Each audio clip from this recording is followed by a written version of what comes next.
Welcome to This Dumb Week, a weekly live Twitter space hosted by Alex Marinos and yours truly, Dr. RollerGator. Available in podcast form on Apple Podcasts, Spotify, Amazon Music, Audible, iHeartRadio, and others. Alex, welcome back. Have you had a sufficiently dumb week? Gator, I am very disappointed in you.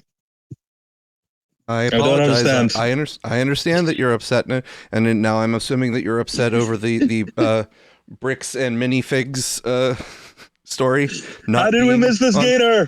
We didn't miss it. But listen, when I have a show to put together and a story is that involved and that complicated and has that many moving parts, dissecting it becomes an ordeal. And I spent about as much time as you did yesterday. Well, I spent yesterday what you said you claimed you spent today going through it and trying to figure out how I could assemble it for today. And I'm like, there's no way. There's just no way. And for anyone who's not aware, there's an ongoing saga involving what is, at least colloquially spoken to be, the largest Lego Star Wars collection that someone had put on consignment. It was a family's sort of major lifetime investment hobby sort of procurement, and they were going to sell it off for some personal reasons, and they put it under consignment into a large chain franchise store called it's Bricks and Minifigs. Minifigs, yes. That's a term I'm not particularly familiar with. Not bricks and minifags. That's a different consignment store. Right, minifigs. Yes.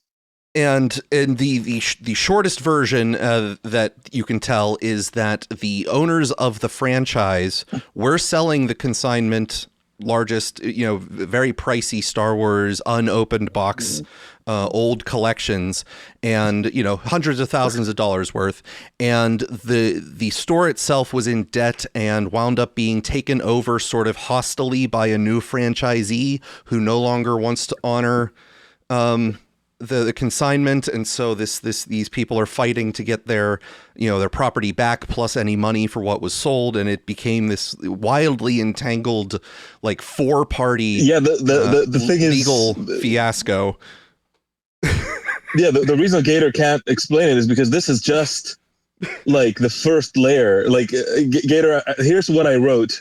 I don't know if you followed all the way up to the leaked footage and shit. But the way I describe it in an internal chat is, it is absolutely wild. First, it's ridiculous. Then it becomes insane. Then absurd. Then surreal. And then it really starts getting going. Yes, because it also intertwines with vigilante social media justice. No, did you not hit the Mormon angle? The police corruption, Mormon state within a state. That whole thing has exploded. Maybe you missed it. Okay, well, it's already like a 2-hour long story, so you gotta. Oh my god! Oh man! So wild. Anyway, Jesus I apologize. So conspiracies aren't real, everybody. Just in case you were wondering, this is not happening. So I will try to put that as a top, a higher priority to get into. We don't have to make it a thing, Gator. I'm just joking at you with you. It's just that my mind is kind of permanently melted right now. It's just. I mean, is this the most important thing in the world? Like, probably not. But I don't know. There's just something so gripping about this fucking story. It's insane. Well, it also involves, major legal complications and legal situations where there's edge cases and sort of jurisprudence by jurisdiction, nuances is always a fascinating situation, particularly when it comes to ownership and handing off aspects of ownership. And okay, I need to know if you've seen the full unredacted footage that's been released by or through. I don't know if it was hacked or if it was sort of accidentally released or whatever, but they released the fully, absolutely 100% unredacted material, and that's the insane part to me. I might not have come across that yet, so oh my god, I'll have to follow up with you. It's an insane story that maybe I'll be able to do something justice next week on. No. That's the getting started part is the unredacted material. Oh, okay. Everything else is well, look, I'll say this, and I appreciate that it might be annoying everybody, but if as you're watching this whole story take shape, and you're like, this doesn't make any sense. How the hell could this? Could these people be acting in the way that they're acting? it doesn't add up. There's like something else that's going, like, you know, I don't know what the fuck is going on, but something's going on. You were right. And it was like, you have a video camera, like literally everybody in this conspiracy is wired and cammed up. And somehow the footage made it. It is just, oh my God. All right. Well, I'll have to catch up on that. Now, anyway, Alex, yeah, I do have somewhat of my own personal story to start this show off with. I thwarted my own hacking attempt, Alex. I thwarted a hacking attempt that was perpetrated against me on Friday. Now I've procured this into a mini story. I've made a little production out of it that also has a video counterpart for those watching on the video stream on X, formerly Twitter. But it should play fine just with audio alone. It's about 3 minutes long. It tells the story of how I thwarted my own hacking attempt this weekend. So Friday evening, I'm driving to the gym and the phone rings. The name on the caller ID says Google Assistant, and I answer the phone. Your Google Recovery phone number has been updated on your Google account. If this was you, there is no need to take further action. If this was not you, press 1 and a Google support representative will call you for further assistance. So I press 1 because I'd never actually tried to change my Google Recovery phone number, and I'm never without skepticism, but I get to the gym and I pull into the parking lot and I start going through all of my different Google accounts because it was unspecified which one was supposedly affected, and I start to see if there's any suspicious logins or anything like that, and I just go through all the logins that I see other than my phone, and I start logging them out, and I remote lock my PC just in case anyone had broken into my house, and I verify the recovery phone numbers that I do have associated with it. Then I head into the gym. And after I put my belongings in the locker, I get another call. Hello? Hello, this is Google support calling. The recovery phone number on your account was changed. We are calling to verify that it was you who changed it. Nope, it wasn't me. Okay, no problem. The attempt to change your recovery phone number appears to have been made from Toronto, Canada. Nope, that definitely wasn't me. Thank you. Sir, is the first time you have ever been hacked? Correct. I've never been hacked before. That's good. Okay, so what I am going to do is send you a recovery link via SMS. That's standard text message. Now, of course, being familiar with technology and security, this was already sending off a few alarm bells, with me, but I decided that if I got a link in a text message, I would just copy the link and put it in a redirect tracing website and see where it led. But no text came through. So I said, nothing yet. Okay, let's give it a few more moments. Still nothing. I'll send it again. Nope, still nothing. Okay, not a problem. Sorry about that. I'm going to try a different method. You're going to get a push notification on your phone allowing you to reclaim your account. Let me know when you get it. So I get a recovery screen asking me if I would like to recover my account. Options are no and yes, and it says the location is coming from New York. Of course, by now, the whole situation is clear to me. If I say yes, they would be able to change my password on my account and have full control. So I say to them, you guys are pretty slick. I see here that you pressed no, you don't want to reclaim your account. May I ask why? That was a very nice social engineering attempt that you tried there. What I can do is send you an email so you can see this is coming from an authentic Google security source. Sure, that'll be fine. Okay, I'm sending that email now, and you should get it shortly, and then you can suck my dick. And that's when they hung up on me. So there you go, Alex. There's the tale of my thwarted hacking attempt from Friday. It was a nice little social. You didn't tell us if you did you end up sucking his dick though? This is very important. I did not end up sucking his dick. Okay. I'm sorry. I did press no on that option too. Because you were pretty ambivalent about following instructions from sketchy characters. So I don't know if you just kind of decided to take one for the team, you know what I mean? Well, I wasn't going to do what you said before, but now that you made that offer. Well. But yes, it was, it was very slick because the voice, obviously I just did an 11 Labs sort of vocal recreation for that portrayal there, but the voice wasn't, a foreign voice. It was just an American, competent, normal sounding tech support voice. So it was a very slick sort of production they had going on there. And while I entertained it, I wasn't necessarily buying the story, so to speak, but I was following it along enough to go like, this is fairly compelling. I could see how many people would actually immediately fall for something like this. Because who knows what Google's actual security policies would be, right? Do they even have call support that would ever call you? I don't think so, but I wouldn't know.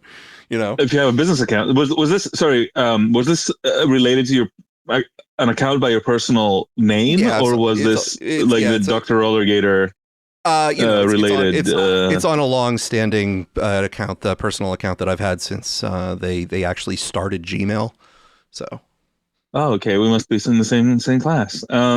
Yeah. So, okay. I was just wondering if it's any of our common enemies or whatever, or was it just some? No, random, it's one of those things where over time, you have your sparse leaked details out in the aggregators, and so they got a phone number and an email, and they just tied them into a auto dialer, and there is something that just needs to die about passwords in this whole system, right? Like, there's just so much writing on these systems, and it's just so difficult to keep track and everything. And while yes, you can use a password lock or whatever, but it just gets unwieldy.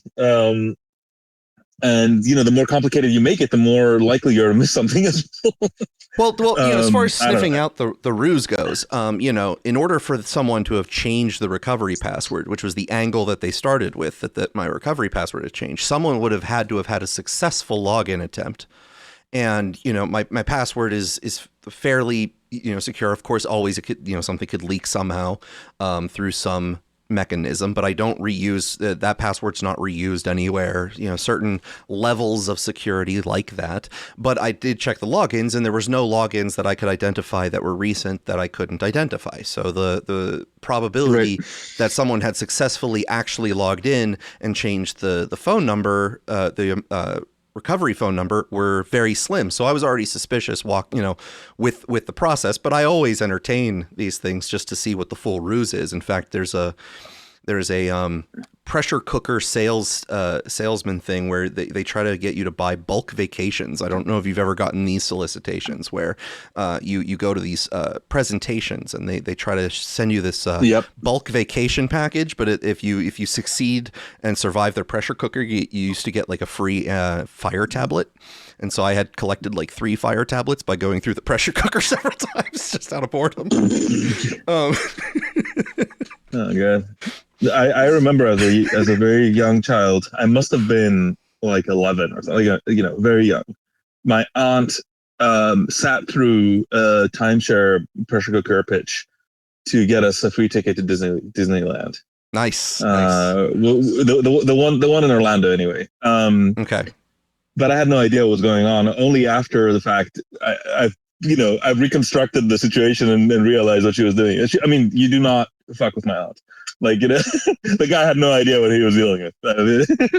Those pressure cooker situations are slick. It is if you can withstand, falling for it, it is a fascinating thing to go through because, you don't get it. I bet that guy quit early.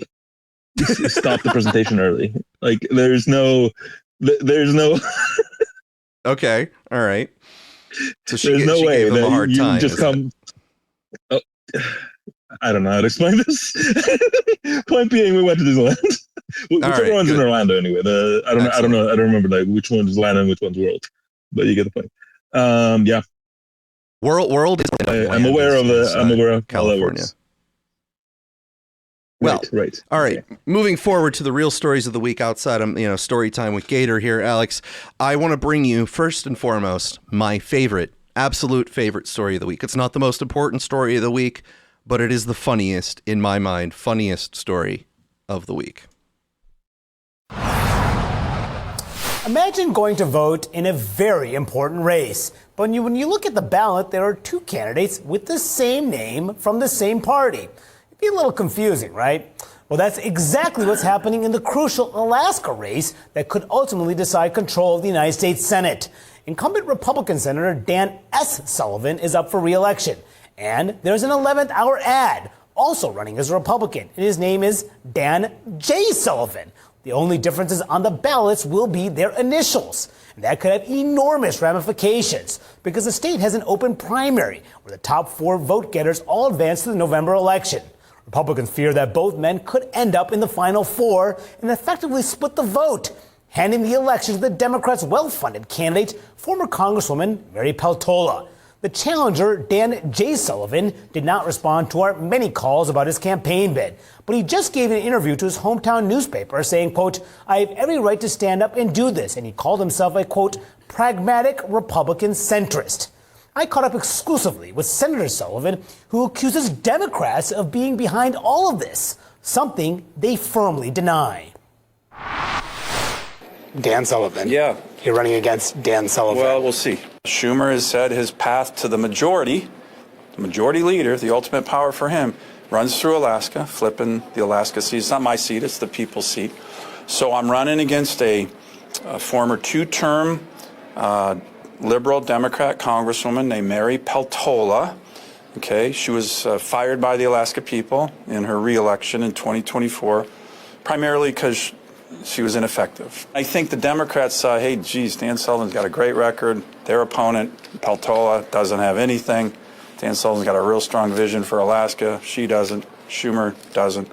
So it's not gotten to the point where they want it. So they're like, now we got to cheat. So let's cheat. So what do I mean by cheating? And this is serious stuff. When people are going, oh, there's 2 Dan Sullivans, isn't that funny? No, it's cheating. Democrats recruited a guy by the name of Dan Sullivan. He is a liberal progressive, right? We've seen his donations to all the far left groups. He's donated to Peltola, okay? And his whole purpose of running is to confuse Alaskans, to make them think, Alaskan voters, that somehow he's me, so they could rig the vote in favor of Mary Peltola. What are the facts behind that? At the last minute, when he filed as a Republican. He's not a Republican. It's kind of a joke. Of course he's not a Republican. But he filed as a Republican because he wants Dan Sullivan with an R, and I'm Dan Sullivan with the R. Everybody knows me as the Republican. So they want that there, okay? So that's just false, right? And it's meant to confuse Alaskans. Then, when he filed, his campaign logo, his letterhead, his website, all had my campaign logo that I've had for 13 years, right? So he stole it. Just for people, so that's mine, right? That's his, right? Okay. Pretty similar. Well, I'd say about 98% similar, okay? So why would he do that? To confuse Alaskans on who, is me or him. And then finally, when this gets interesting in your world, when he put out his big press release, when he was running with my stolen logo on it, we did the metadata search on it, and the press release was actually written by a Democrat consultant, well-known, who the New York Times, in 2 different articles, describes as a Peltola supporter. So he's Democrat consultant, Peltola supporter, writing the press release of this guy, the sham candidate. Now, Alex, Mr. Sullivan said that, people shouldn't find this funny, and I'm guessing he's taking a swipe at yours truly, a personal swipe, because I find this hilarious, and I am not ashamed to find this hilarious. I mean, with dirty trick or not, you have to kind of admire the chutzpah it has to pull that stunt, because those are the types of ideas that I have blurted out as in passing on how you should just cause chaos inside of these open primaries. So, Alex, Yep. Will you be voting for Dan Sullivan or Dan Sullivan? How do you think? Will you be supporting? I'm going Dan for Peltola at this rate. Okay. I'm just going to go straight to the source. I've heard this is a known strategy. Actually, I've heard accusations of this happening elsewhere with other people. So it's not as As far as running someone in an open primary or actual doubling the name to trick people? Running people with names that are either the same or close enough that it will, make voters in the booth like have some level of confusion. Yeah. Here's what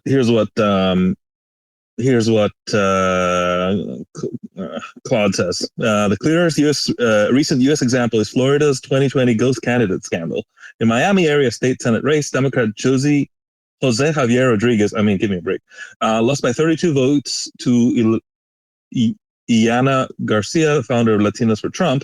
A third-party candidate who didn't campaign, who shared the same last name as Rodriguez, drew over 6,000 votes. The spoiler, Alex Rodriguez, later testified that he'd been paid to run precisely because the Democratic candidate had the same last name as me, and it would help save votes away in exchange for me running. Anyway, now this is all referenced, but I just got this from Claude, right? So the appropriate put all the appropriate caveats you need, but it's linked to NBC and whatever.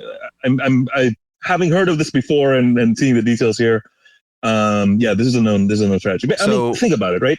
If you really were willing to go that low, all you have to do is look in the rolls of people who have donated to you, or you have a good sense might be really kind of on your side, and give it a go, because if their name is like Rodriguez or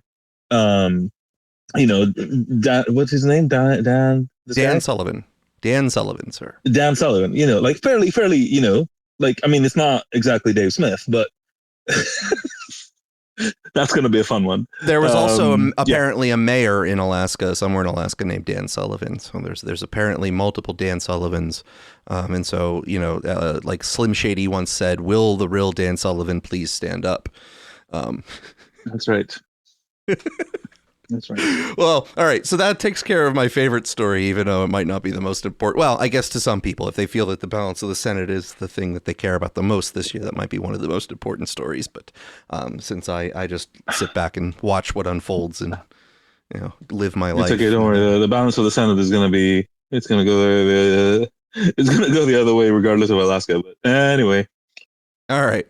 Well. This next story is very, very short and is involving how social media and people trying to get views by doing outrageous pranks or different variations thereof of the concept sometimes runs amok.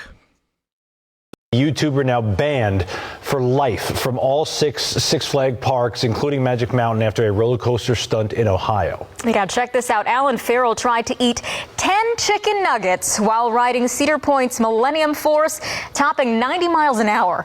The challenge didn't last long. Video shows nuggets and dipping sauce flying as the ride takes off.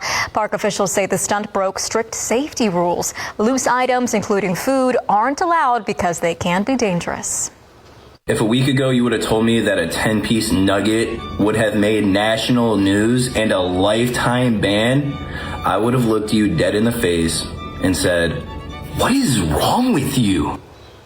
Farrell, who posts viewer dares online, says he understands the decision and why the park had to act. He's obviously getting views from this because I'd never heard of him before it. He still calls it a fun challenge, but Six Flags calls it a lifetime ban. So that's it, Alex. Do not try to eat 10 chicken nuggets. There's nothing that they said about the 4-piece, but I'm going to, in good faith, assume that they have the same objections to the 4-piece, and it was not just the quantity of chicken nuggets that they had objected to. I mean, as far as his own personal safety you doubled goes, them. Yep. The 20-piece. Well, as far as his own personal safety goes, I mean, like that. If he wound up accidentally choking on one of those nuggets, which could happen depending on where he was in the roller coaster, going 90 miles an hour and juking you left and right, that's just asking for something to get lodged in your throat accidentally. I mean, but fortunately he didn't. Fortunately he didn't, Alex. All right, Gator. Now, I've been explaining to my Six 6, 7-year-old what the cinnamon challenge was. So trust me. Oh, people will do a lot. Those Things. For those of you who are not aware, the cinnamon challenge was an ill-advised TikTok phenomenon where people were attempting to swallow a spoonful or more, as people pile on top of a spoon, a spoonful of cinnamon, failing to realize how quickly absorbent it is to take away all of the saliva out of your mouth as quickly as possible, and obviously becoming a powderized airborne inhalant that can really screw up your lungs if you are not careful, because you'll just get a huge dose of cinnamon right into your lungs, and that does not the body does not provide a good pathway to get rid of that. Somehow I've not been involved to do this. That's what you're saying, Gator? I'm just saying, we're not involved to deal with spoonfuls of cinnamon.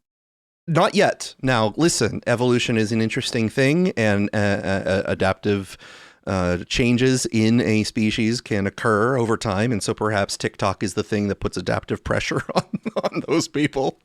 Sooner or later, yes, we will evolve to Homo YouTubers. The next version. That fish got legs somehow, right? That's right. They were running from something. Yes. But what? Anyway. All right, moving on to the next story here in the short burst that we do at the beginning. Reality TV stars Todd and Julie Chrisley have been out of prison for a little over a year after getting a full pardon from President Trump. The couple was convicted of fraud and tax evasion. Now, the judge who sentenced them is in trouble herself, accused of having an affair with a police officer in her chambers. The federal judge who sent reality stars Todd and Julie Chrisley to prison finds herself in hot water today for allegedly having sex in her chambers. We knew that this judge was corrupt from day one. Judge Eleanor Ross has been officially reprimanded for a gross lack of judgment for having noisy sex within hearing distance of her staff with a high-ranking Atlanta cop during working hours. Clerks who worked for the judge complained that they were subjected to unsettling noises coming from her chambers as the judge and her lover met multiple times over a 2-year period. We should be able to look at a court and say that, we're going to get a fair shot when we go in there. And that's just not what happened here. Judge Ross sentenced Todd Chrisley to 12 years behind bars after he was convicted for bank fraud and tax evasion.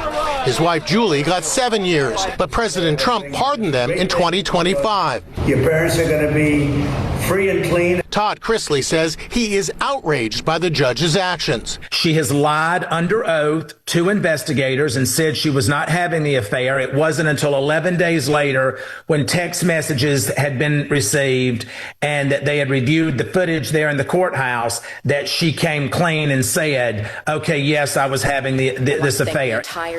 We reached out to Judge Eleanor Ross for comment, but did not hear back. Was that wrong? Should I not have done that? I tell you, I gotta plead ignorance on this thing, because if anyone had said anything to me at all when I first started here, that sort of thing was frowned upon. Because I've worked in a lot of offices, and I tell you, people do that all the time. Yes, Alex, directly out of Seinfeld episode, that sort of activity. Now, it's really difficult when you are surrounded all day with the type of illusory language, like bang the gavel or something like that. That type of language can just put those ideas in your head, and you have no outlet except going back into your private chambers to take care of the problem. But I guess we can't all be judges of that.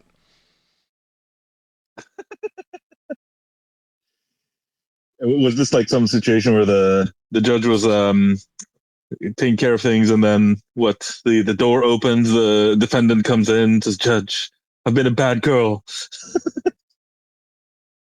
Well, it was a police officer, right? Chief of police or something that she was having this affair with, this judge. Right.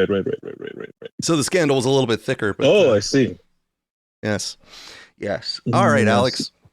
Now we move on to some news that's been repeating over the last couple of weeks that we've been covering, which is the good news for Sam Harris. This is the good news Sam Harris update here for this week. Today, the World Health Organization said the fight against Ebola in the Democratic Republic of the Congo is, quote, catching up with the spread of the virus. But health officials warn the crisis is far from over.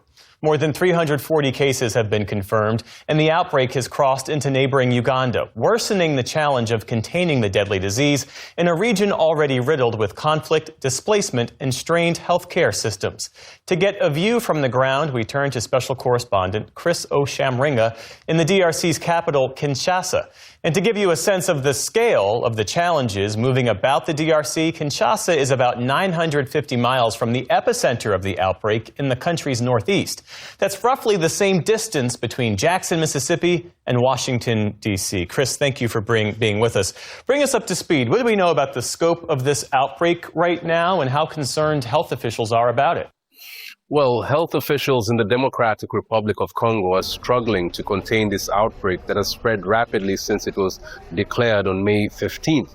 Back then, health officials told us that there were only 3 areas that registered cases: Rwampara, Mongwalu, and Bunia, the capital of North Ituri province in the northeast of the country. But now there are more than 20 health zones that have recorded cases. We've been told that there are 60 people who have died and 344 others who are infected with this very contagious disease.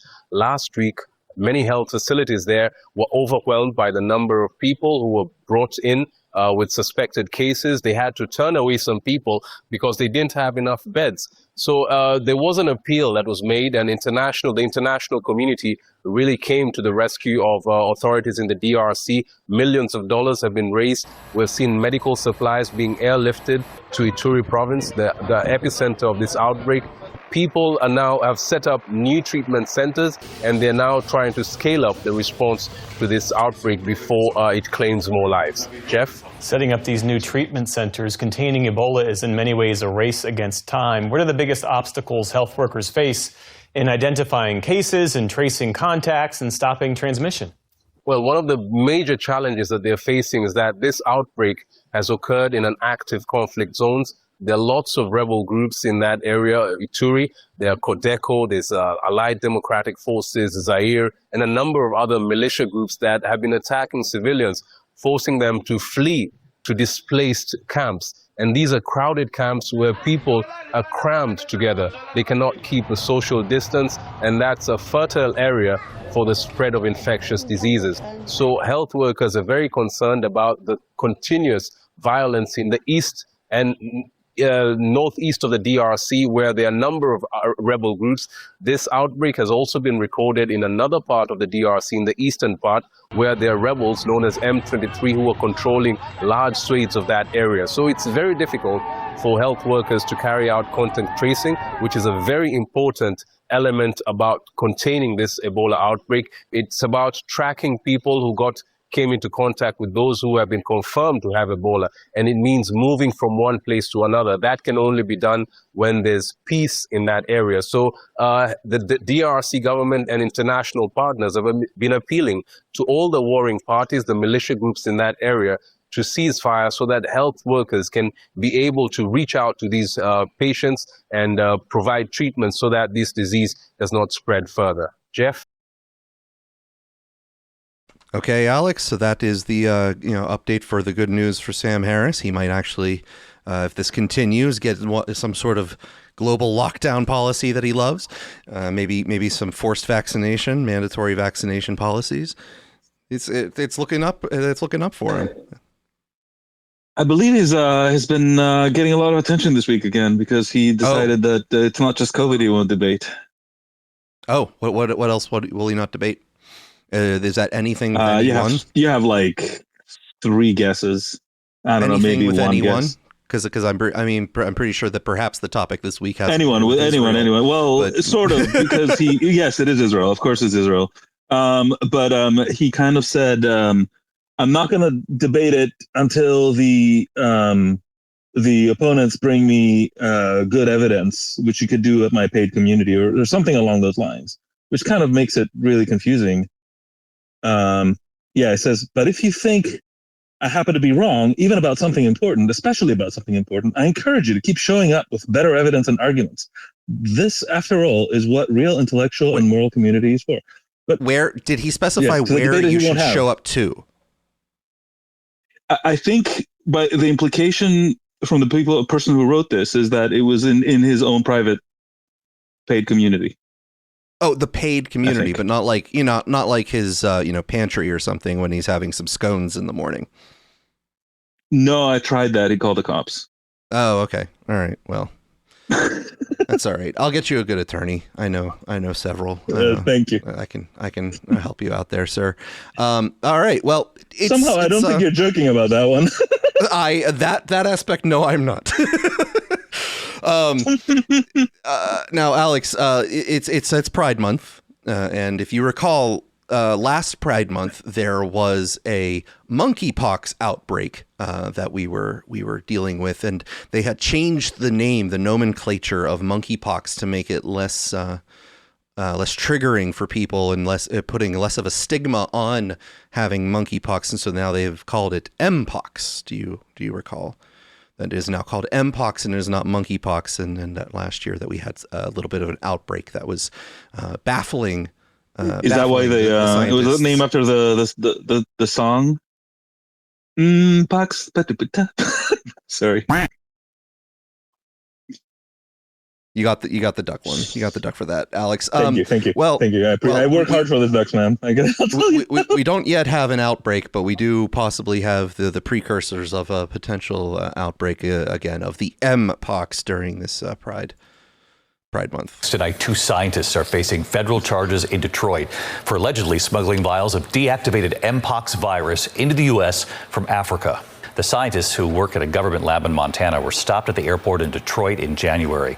The FBI says they lied about carrying biological materials. No word on why they were allegedly bringing the deactivated virus to their lab. Now, of course, they say deactivated, and that would be a caveat. It would prevent an outbreak because the deactivated virus would not be able to infect and spread. But I'm sure, with a little bit of ingenuity and some elbow grease, you'd be able to get that right back into good health. That was an interesting noise. Should we just rename it to Plague Month and get it over with at this point? Plague Month. I mean, hey, listen, we're working on it, man, because that follows right into the next story. This morning, concern among cattle farmers now that a case of New World screwworm has been detected in the U.S. The Agriculture Department confirming a calf in South Texas is infected with the parasitic fly, which can kill livestock if not treated. This pest does not cause any sort of a food safety issue. It is not a disease, but simply an insect that feeds on living tissues. Animals treated early enough will recover and are safe to enter the food supply system. The news comes just days after Secretary Rollins dismissed a local lawmaker's warning that screwworm was detected in Mexico, just a mile from the U.S. border. The screwworms are very aggressive. They kind of hook themselves into live tissue, and it can be very, very destructive. The parasitic flies were eradicated from the U.S. back in the 1960s. A human case was confirmed in an international traveler last year. That person recovered. This is something that sounds very scary, but the threat to humans, especially people in the United States, is very, very low at this time. People who are at a higher risk are individuals who hang around livestock. But one major concern is the beef industry, which is already struggling. Beef prices are up 13% in the last year. One factor, fewer cattle. The U.S. cattle herd is at a 75-year low because of extreme weather, high feed costs, and industry consolidation. The screwworm could make matters worse. Since cattle are much bigger and much slower to reproduce, it takes many years to fix the problem. In response, the government is ramping up efforts to release sterile flies and will quarantine the area in Texas where the infected calf was found. All right, Alex. So now that we're not only have infectious diseases, we got screwworms, but now don't misunderstand. That's not the only screwworm that's out there with a story this week. Okay, we got this moments ago. Breaking news, sources revealing that John Bolton is planning to plead guilty to retaining classified information. That plea will likely keep him out of prison. This stems from a charge, 18 of them at the end of last year, of keeping a diary-like material of classified information. So it looks like that case is moving forward and in all likelihood is now settled. There you go, Alex. So that screwworm might plead guilty very shortly. Well, it's good we treated it early, because if it had gotten systemic, the only solution is injectable microcyclic lactones, mainly ivermectin and doramectin. So you can't. No, you're not allowed to take. You can't take ivermectin. You can't do that. Can't do it. Nope. Stop it. It doesn't work. You've heard that it doesn't work for anything. I know it doesn't work. I'm certain of it. There you go. Yeah. Now you I have proven negative. Okay. as an aside, it's somewhat of a tangent. You had specified that you were revisiting your piece or at least, let's say, back and forth with Scott Alexander on the topic of ivermectin, and that you have had new sort of realizations, and I curious what those were, if you don't mind. Yeah, I can give you an update on what I'm doing. I'm not done yet per se, but so there's a couple of interesting things that have come up. So basically, I guess to take it from the top, I had spent, I don't know, about a year of my life all put together, going through what I thought to be line by line, that very long essay by Scott Alexander, who attempted to do a Substack style meta-analysis. And if you haven't heard that before, it's because it's not a thing. Usually those things take like a very long time by a very large team to do. But apparently he kind of just did one in his spare time. And, initially I thought it was just a bad piece of logic. But the more I dug, the more I realized there was just a mountain of citation crimes. Like, so he was doing a personal meta-analysis of ivermectin studies to determine whether or not they had, in his view, any efficacy against COVID or coronavirus, the right. SARS-CoV-2. Right. And when you say by a personal, it means that he just took whatever Gideon Meyerowitz and his buddies told him as fact, and then he wrote a story around it to sort of make it palatable to sell to a larger audience, and succeeded it. Anyway, long story short, I found just an incredible amount of straight up, saying, oh, this source says this, where this is a number, let's say, right? Or some outcome of a study. And you literally click in there and you're like, dude, I don't understand what you're talking about. This outcome does not exist. The number you're talking about is on something else. You missed the primary outcome, which was positive, and you're calling it a negative study. It's like stuff like that, just like very like vague connection to reality, but just like a ton of very straightforward, black and white, no reasonable person would dispute errors. So initially I thought that this was just how sloppy he was, but nobody has ever dug into his work. And that includes me, by the way, because I had been reading his stuff for a very long time, right? So, I had a list of about 100 errors that I had found, just to give you a sense. And not all of those were of this variety, but like a good chunk were like just absolutely, undeniable errors. But so the update is that I've been wanting to repeat that effort with AI, right? Because a big problem of that whole saga was that it took me a year. Right. So by the time I was able to actually put together the definitive case for how bad this was, it was over. It was way too late. Right. So if we're ever going to be able to fight back against attacks like this on anything that's worth fighting back on, like that would have needed to be finished, in a couple of days. So I've long been wanting to write a tool that can just take an essay and not sort of fact check it, quote unquote, where you try to make large claims about the world and whatever. That is difficult. But a far easier thing, which is literally to say, if a source says, I got this piece of information from this particular source, to have an AI just fetch the source, open the text, and tell you whether that, a claim that is attached to a source is supported by the source, right? Again, a far narrower problem than, just is this essay correct? Like, you could totally lie and not violate this rule, but this is a very simple one that I've long wanted to automate. So I did write that one, and it's fascinating because it didn't catch a bunch of the ones that I did catch, but it caught a lot that I didn't, which is fascinating. But here's the interesting thing, though, right? So I was talking to my wife, and my wife is typically very skeptical, and like she's a journalist, but she's also very scrupulous and about getting it right. So she's like, look, I mean, yes, you caught a bunch of errors, but I bet you everything else is like that too, right? So I was like, okay, look, I'll put, Jumi Kim wrote a piece about ivermectin dosing, and she cited a bunch of studies, and she made a bunch of claims and had like roughly the same structure, so I can run that one through. And I did.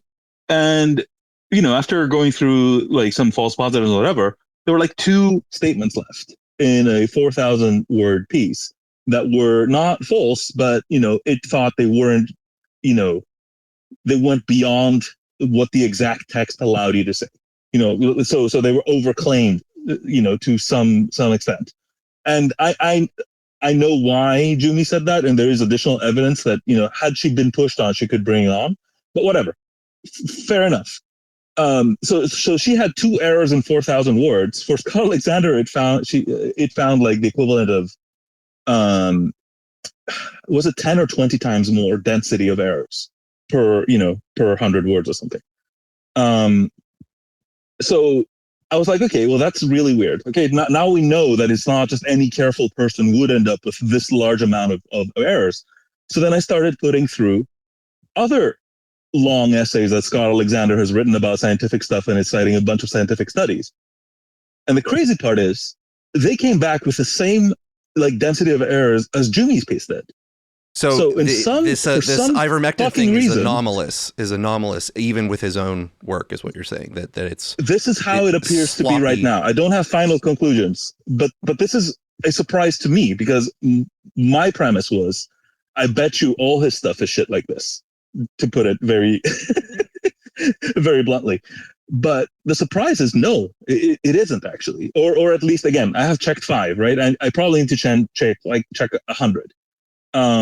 Could you categorize them? Yeah, so that's, as a because I'm thinking of what you're saying as you're saying it here. Could you categorize them potentially as socially delicate versus not socially delicate, meaning where perhaps he's the only one commenting on this particular aspect of a topic, but the ivermectin thing was socially contentious. So had he come out more in alignment with your perspective, which again, you were never particularly ivermectin absolutely has extreme efficacy. You were mostly just showing problems in research, particularly when it came to dosing, or problems where the metrics that were supposed to be used when they were switching to attempting to use Bayesian statistics did not match their original pre-certification specifications, and that they changed things midway, and that and they sort of buried the actual results with conclusionary statements about those results,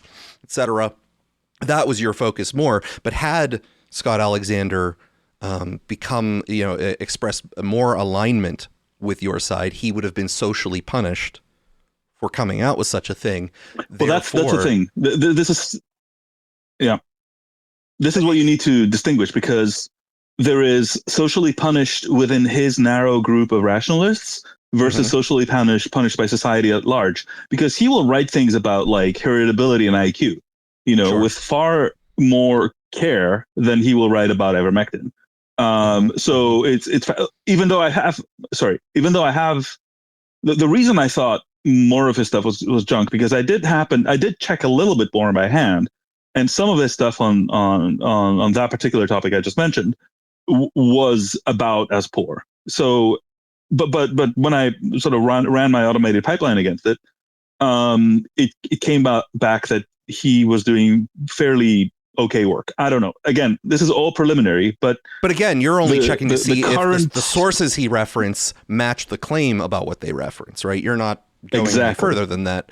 And you're also not evaluating whether his logical leaps from that information are strong or anything like that. So to be precise, I also had a second category, which is logical errors, like literally saying A and then not A. Again, like very closed. My focus is on closed form type errors, and these are the only two I have.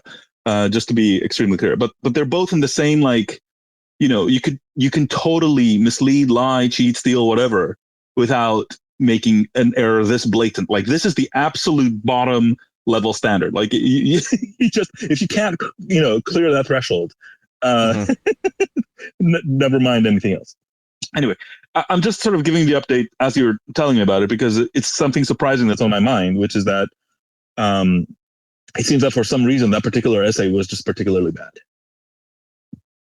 That's my current sort of new result, is that particular essay was. Now, are you going to keep this just as a personal hobby, or are you going to do a follow-up, public follow-up on your Substack, or?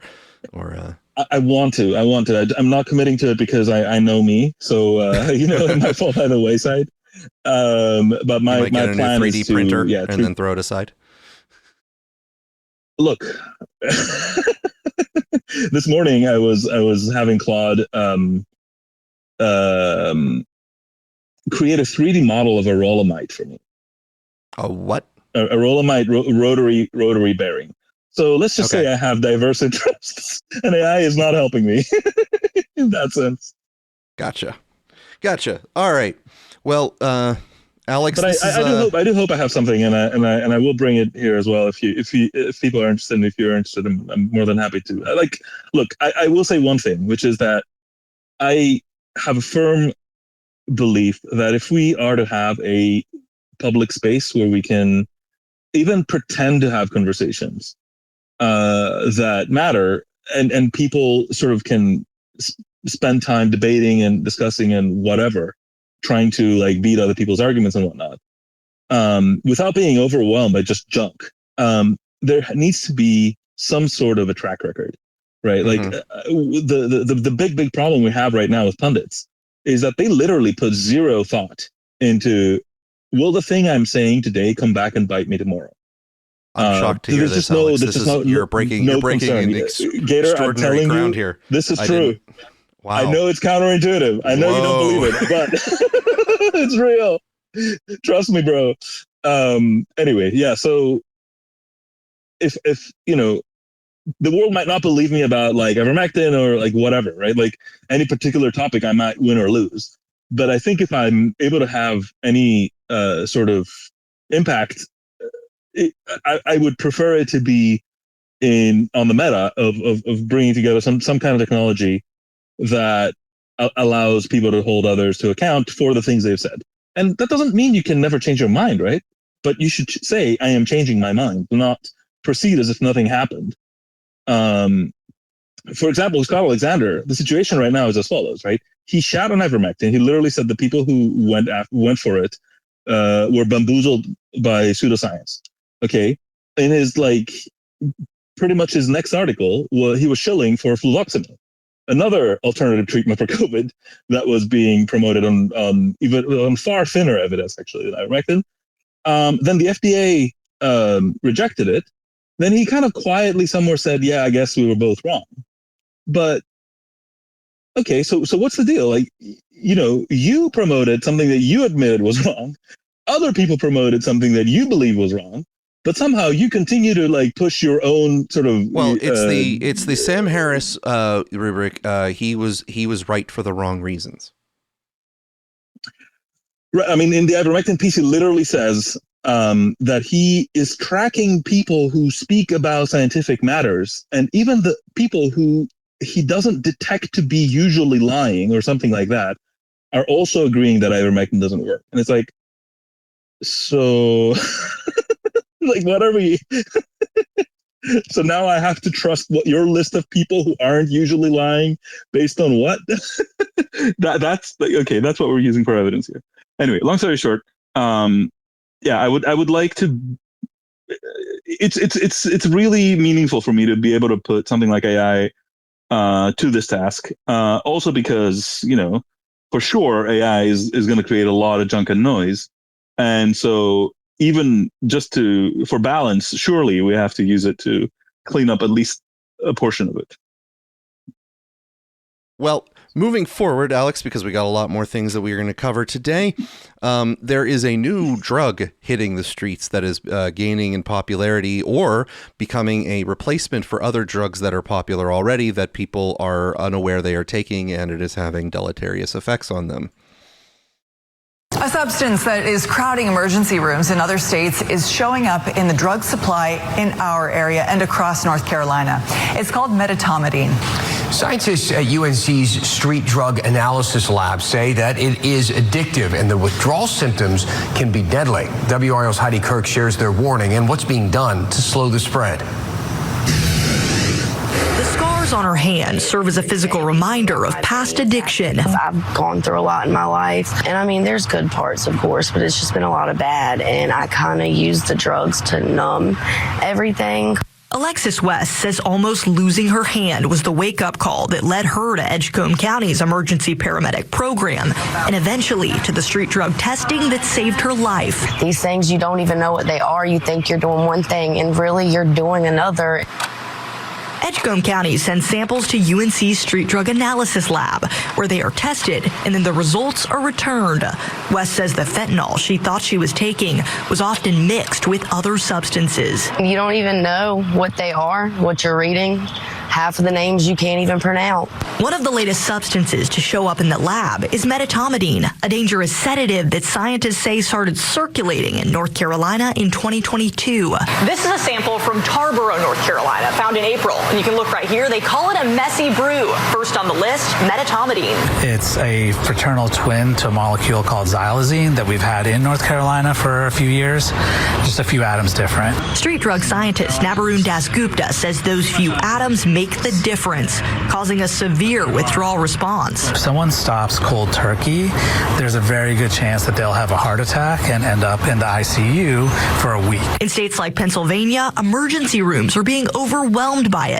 In our state, we're not there yet, but it's a concern. I think it's time to think outside the box. There are test strips that can detect whether the drugs have metatomidine in it, and they're cheap, a couple bucks. And so we are encouraging people to be educated about this, to use those test strips, and if they are starting to see their supply regularly contaminated with metatomidine, to really think about this might be the time to really stop using drugs in the way I have been.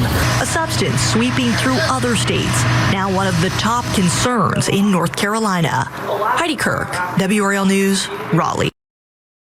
Now, Alex, I don't envy the task of that doctor. They're trying to find a way to give advice. But from where I stand, if you're already attempting to procure fentanyl to get high, I think wondering and worrying whether or not your fentanyl got tainted is not necessarily the point where you start buying test strips and then going like, oh, this is more and more tainted batches. I need to reconsider my life choices. Like, no, at the point that that fentanyl is your go-to, I think that you need to reevaluate your life choices. You know, not to mock the girl too badly, but I'm just saying, you know, his advice is like, how do you actually make something useful as far as advice goes? Just you know, let's reconsider our life choices in general, shall we? You know, there's. Look, I mean, your threshold is not her threshold, clearly. Well, along those lines, I was thinking, you know, there's a point where these drugs are so potent that describing their potency on some sort of linear scale becomes absurd. It's like the Scoville scale, right? Like, I am not going to eat a ghost pepper. And I'm also not going to eat a Carolina Reaper. And I understand that scientifically speaking, the Carolina Reaper registers higher on the Scoville scale than a ghost pepper.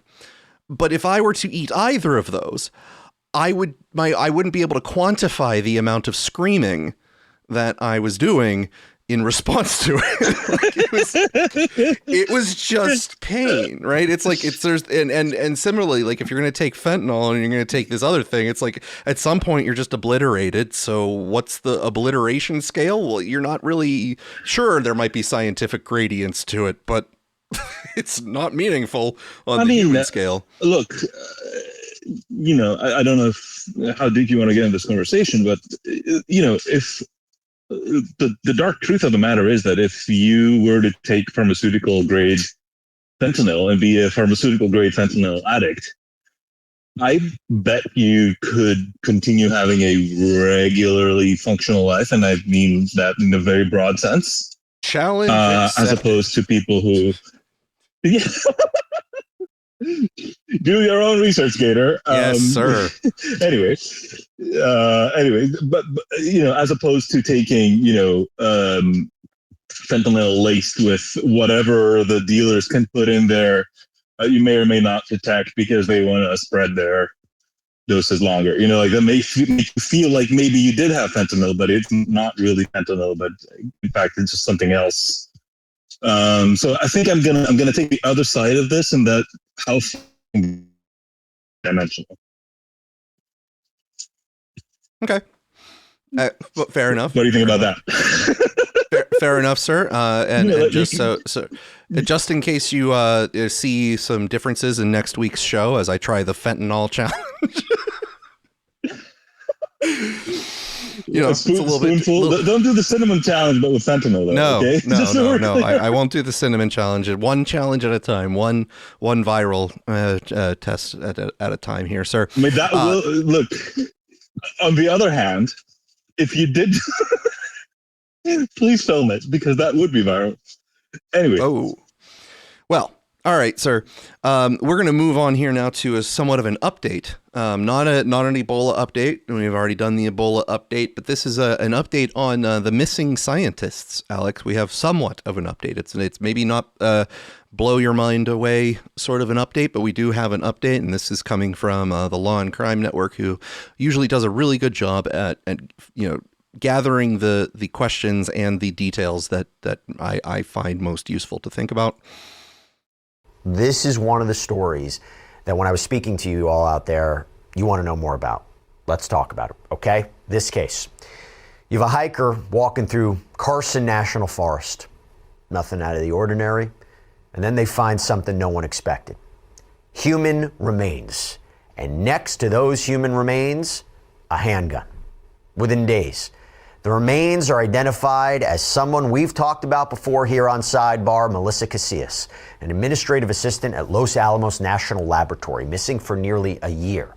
And her disappearance back in June of 2025 was strange from the start, right? Her phone, she had more than one, left at home. One of them was factory reset. Her purse, her keys, all still there. She was seen walking along a highway, then nothing, until this.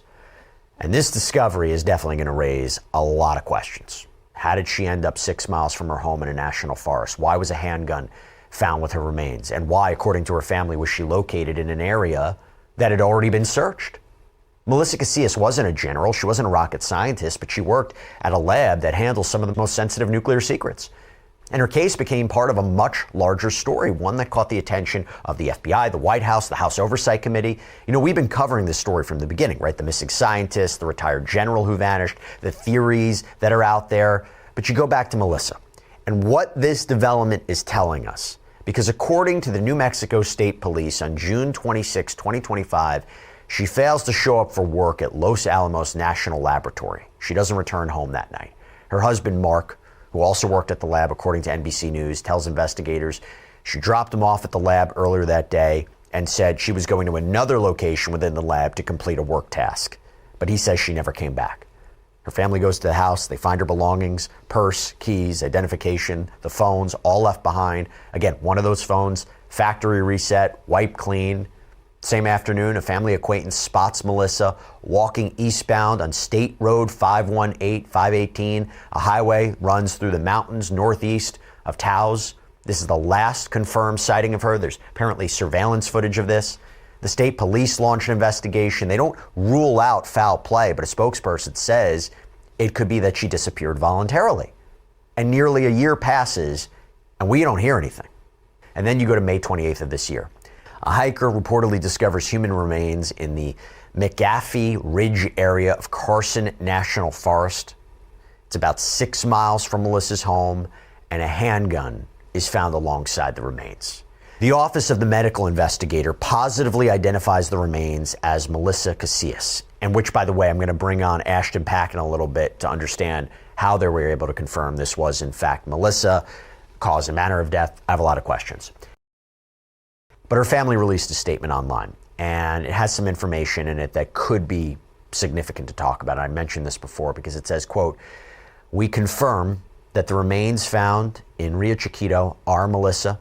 There will be more information to come, but what we can tell you now is she was located in an area previously searched. This is a lot to process. Our hearts are heavy, and we fully intend to continue to pursue answers for justice." Located in an area previously searched. I mean, they're saying that the initial search teams looked there. They found nothing. And then nearly a year later, a hiker stumbles across her remains in that same area. There's a gun. So either the search missed her or maybe she wasn't there yet, which I want to explore. The New Mexico State Police, they haven't explained what's going on here. The Medical Investigator's Office hasn't released a cause or manner of death. The investigation's still active. I want to talk about it.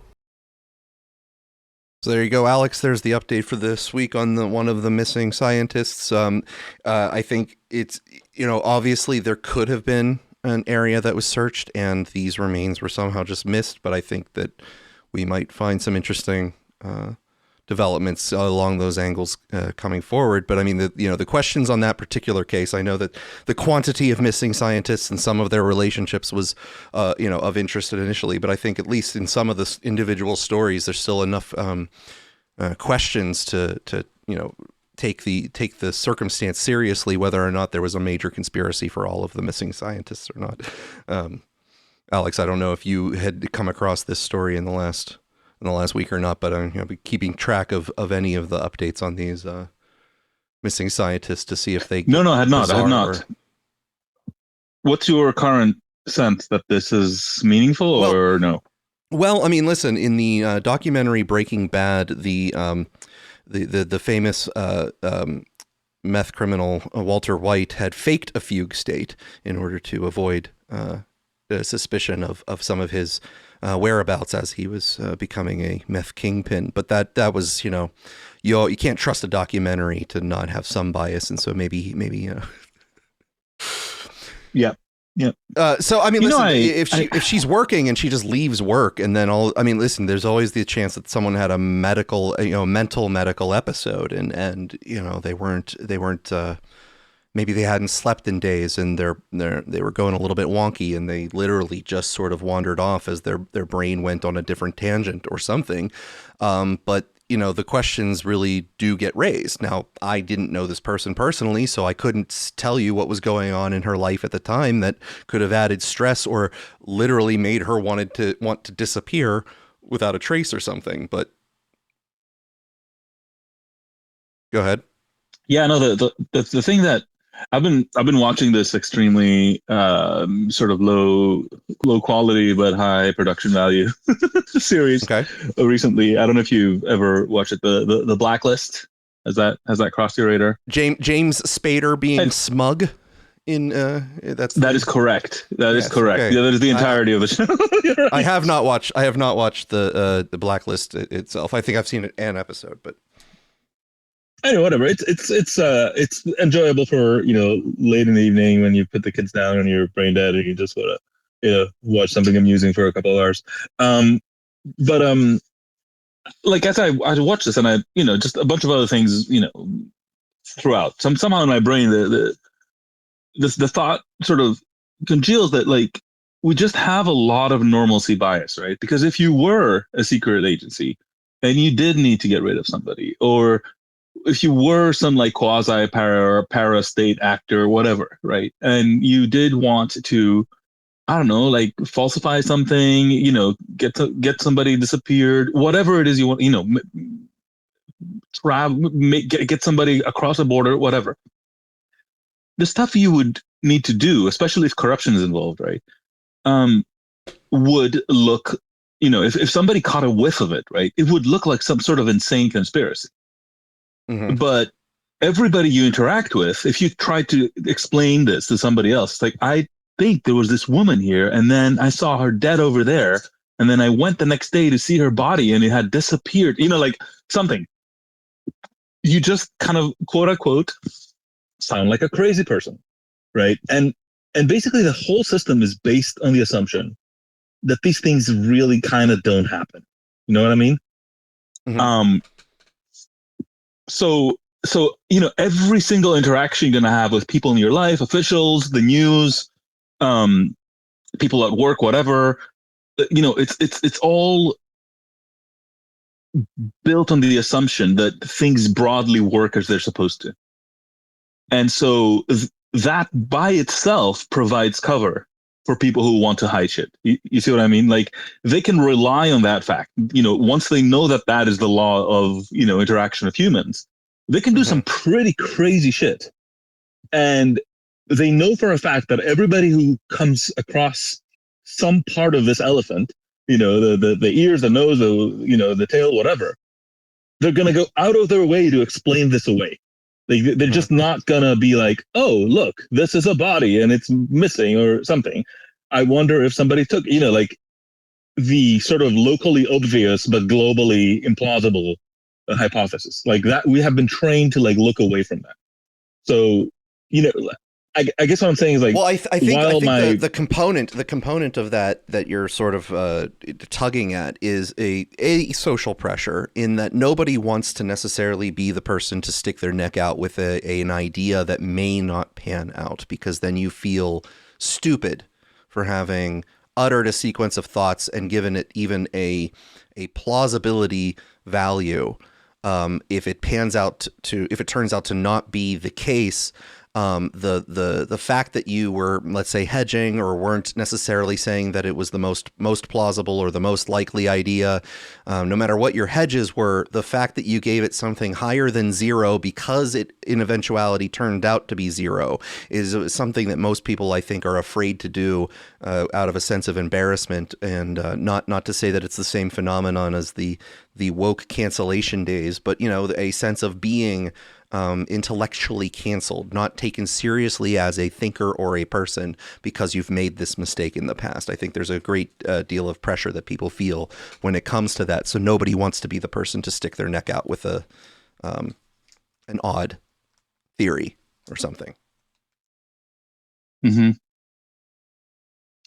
Yeah. But I guess what the thing I'm talking about is that the people who are scheming these things know that they can rely on that too. That now becomes, a known feature of reality that they can depend on as part of their planning. It's like, yes, we're going to do this crazy thing, but people will surely find a way to explain it to themselves. We don't even need to. Well, are you familiar with some of the tried and true ways that large organizations organizations with resources tend to handle whistleblowers without in a effective way? Disgruntled employee / doing things that make the person legitimately have paranoia, but that do not have enough tangible proof to which these whistleblowers or quote disgruntled employees can demonstrate their justification for their paranoia to their friends and family, to a degree to which their paranoia grows, their frustration with being unable to demonstrate the cause of their paranoia grows with their local friend group, and they become unhinged and insane according to their smaller friend group. So they have what could be an induced mental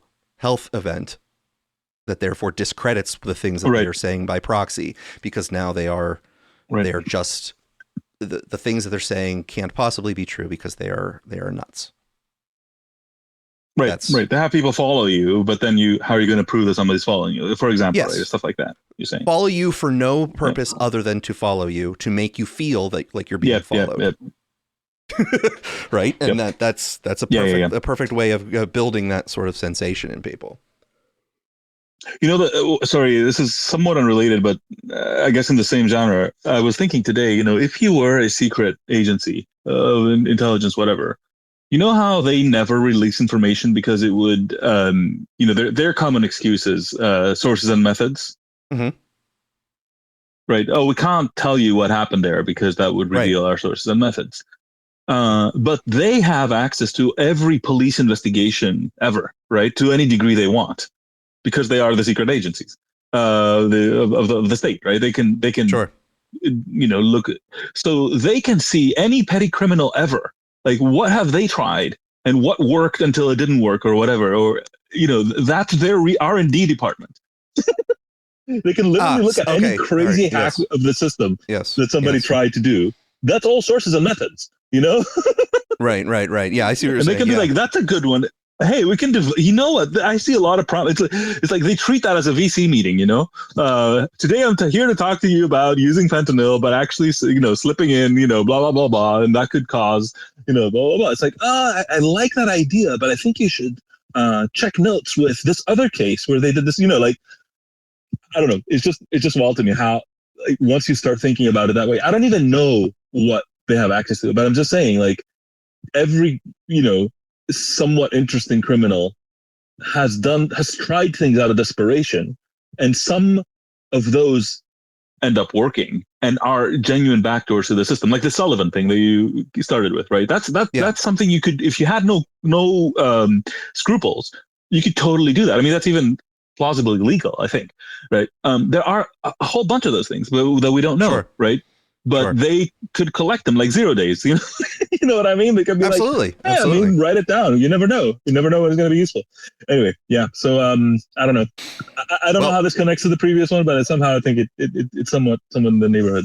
I'm gonna open up for midway speakers to come on up. So if you've been listening for a while and you have anything you want to comment on the topics that we've already discussed, or bring a story that sort of fits that we haven't missed, that we've missed, go ahead and request to speak, and we'll get you up as I do a quick shot through, Alex, your new favorite topic. I understand that you're very excited about this new trend that we're following here, which is the teachers that need to stop being so damn horny.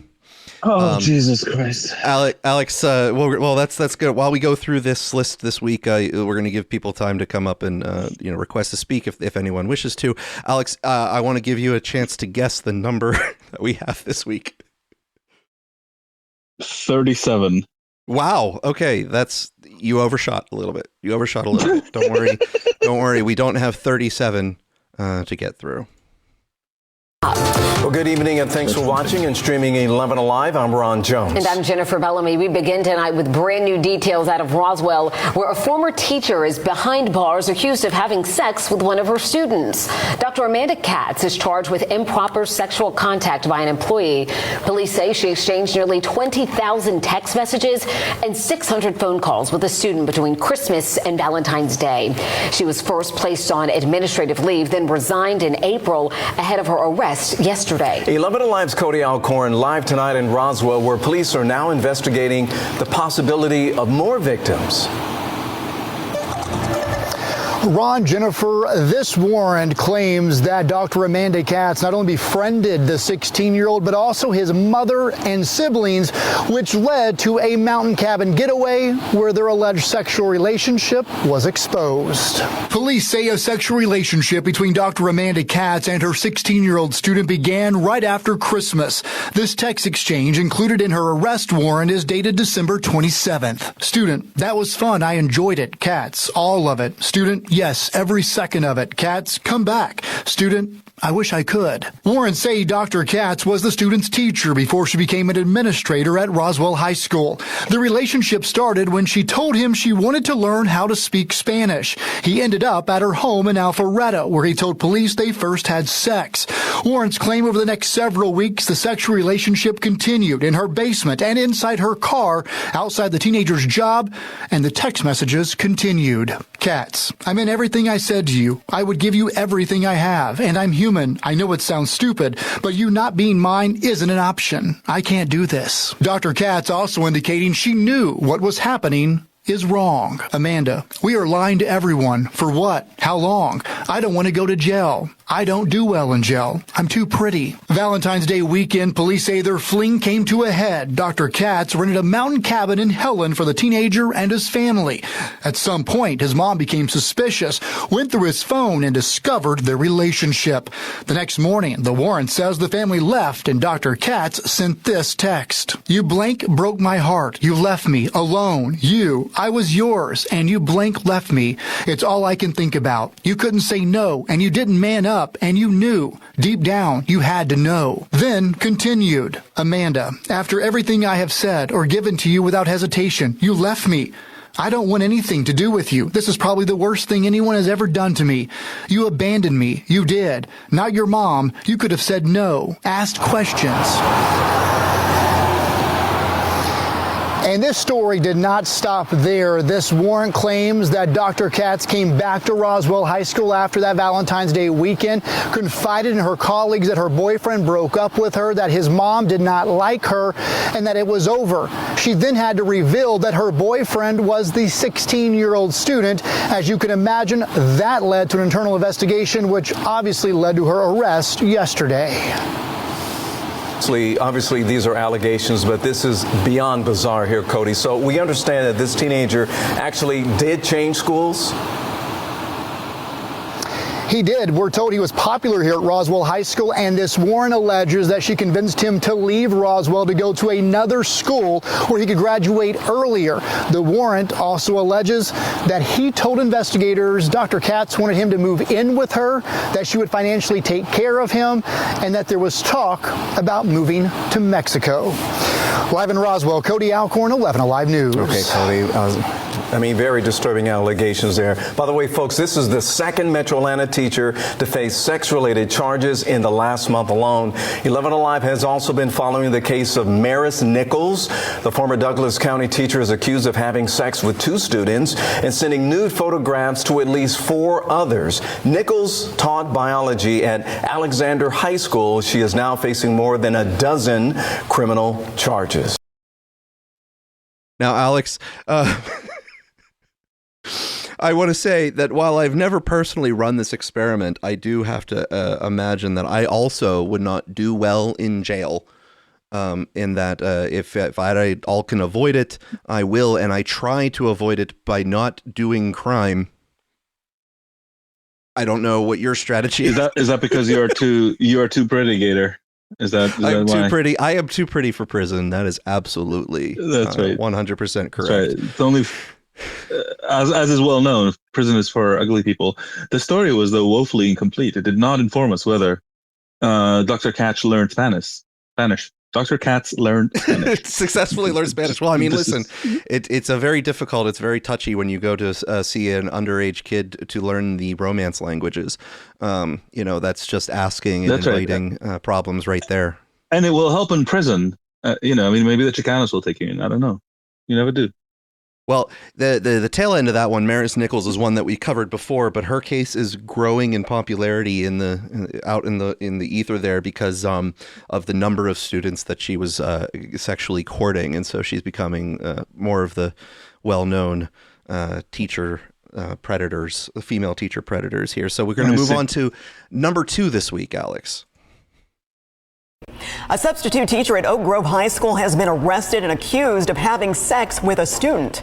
Crystal Rankin is facing one charge of engaging in a sex act with a student under the age of 19. Now, school officials say they believe that incident happened off campus.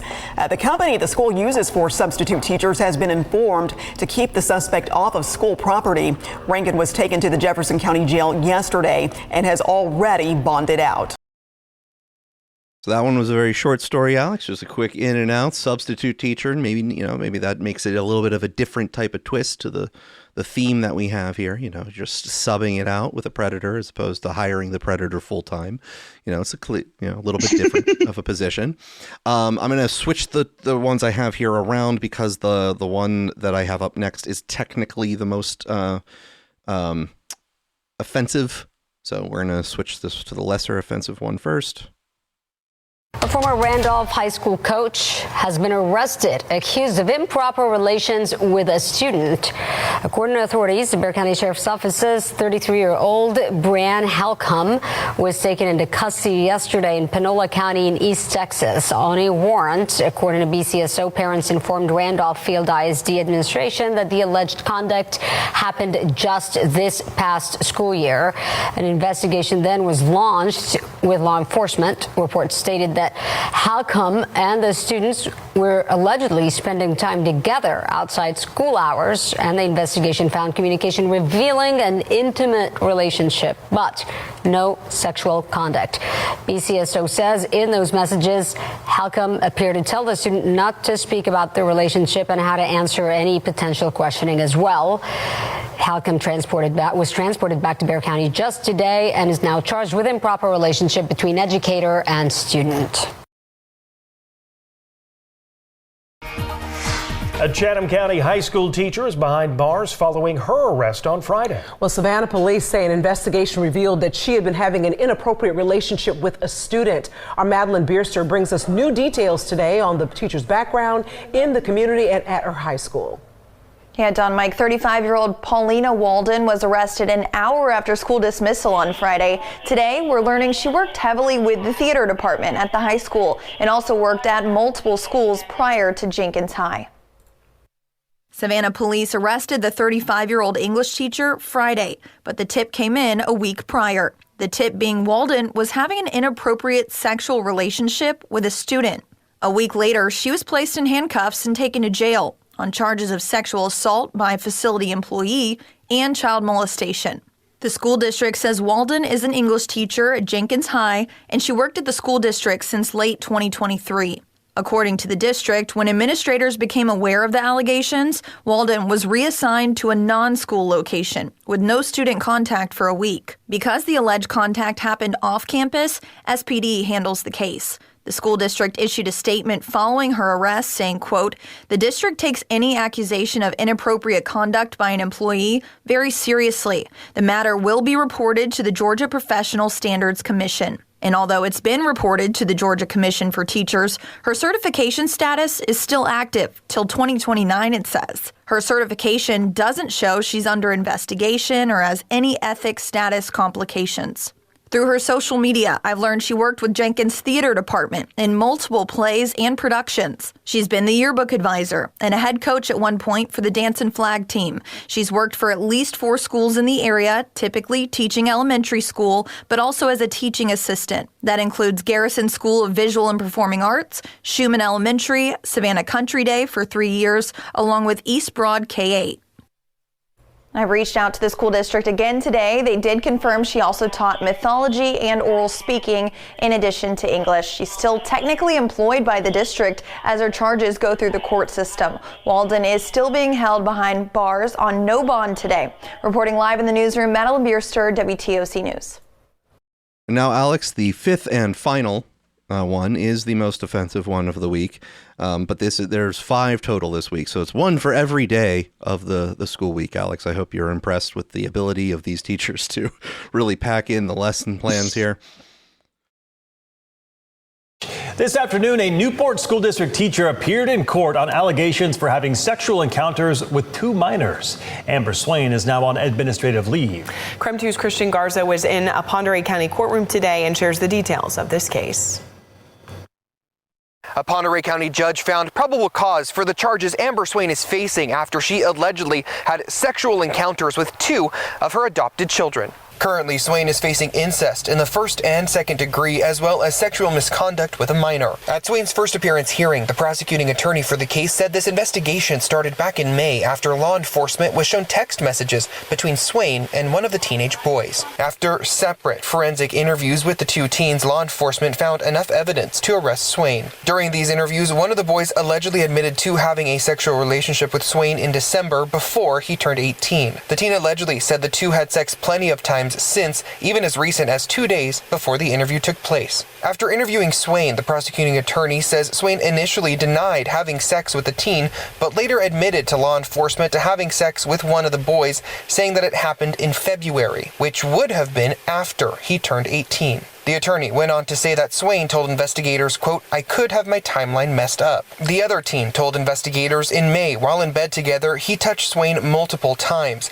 He says it lasted a couple of minutes before Swain stopped the incident from escalating further. Swain also told investigators that the teen had put his hands on her multiple times, but that she pushed it away. The state says there are reports that Swain may have reached out to one of the victims from the jail, so they requested a no-contact order for the victims. Swain was a teacher at Ponderay River School in Newport, but has since been placed on administrative leave. The school district released a statement saying in part, "While we cannot say much at this time, we can unequivocally and firmly state that we take these matters very seriously. We are working closely with law enforcement as they continue their investigation into this matter." If found guilty, Swain is facing close to 20 years in prison and $50,000 in fines. The judge set Swain's bail at $20,000. She's expected to be back in Superior Court for her arraignment on Monday. In Newport, Christian Garza, KREM 2 News. So, Alex, I think over the last few weeks, we have averaged 4 such teachers per week, and I think this is our 4th week covering it. I'm not going to say that is enough evidence to clearly show a trend, but given my anecdotal testimony to you that led into us even beginning to cover these stories, that I had been inundated with so many stories per week just across my own algorithm, that I was I think I've demonstrated that there are far too many horny teachers out there. I don't even know if there's any teachers left by this point, right? Like, yeah. We've arrested them all. Well, there you go. It's the school to prison pipeline, but it's the other one, you know? Yeah. It goes by the podium. Yeah, I don't know what to tell you, man. It's fucking stupid.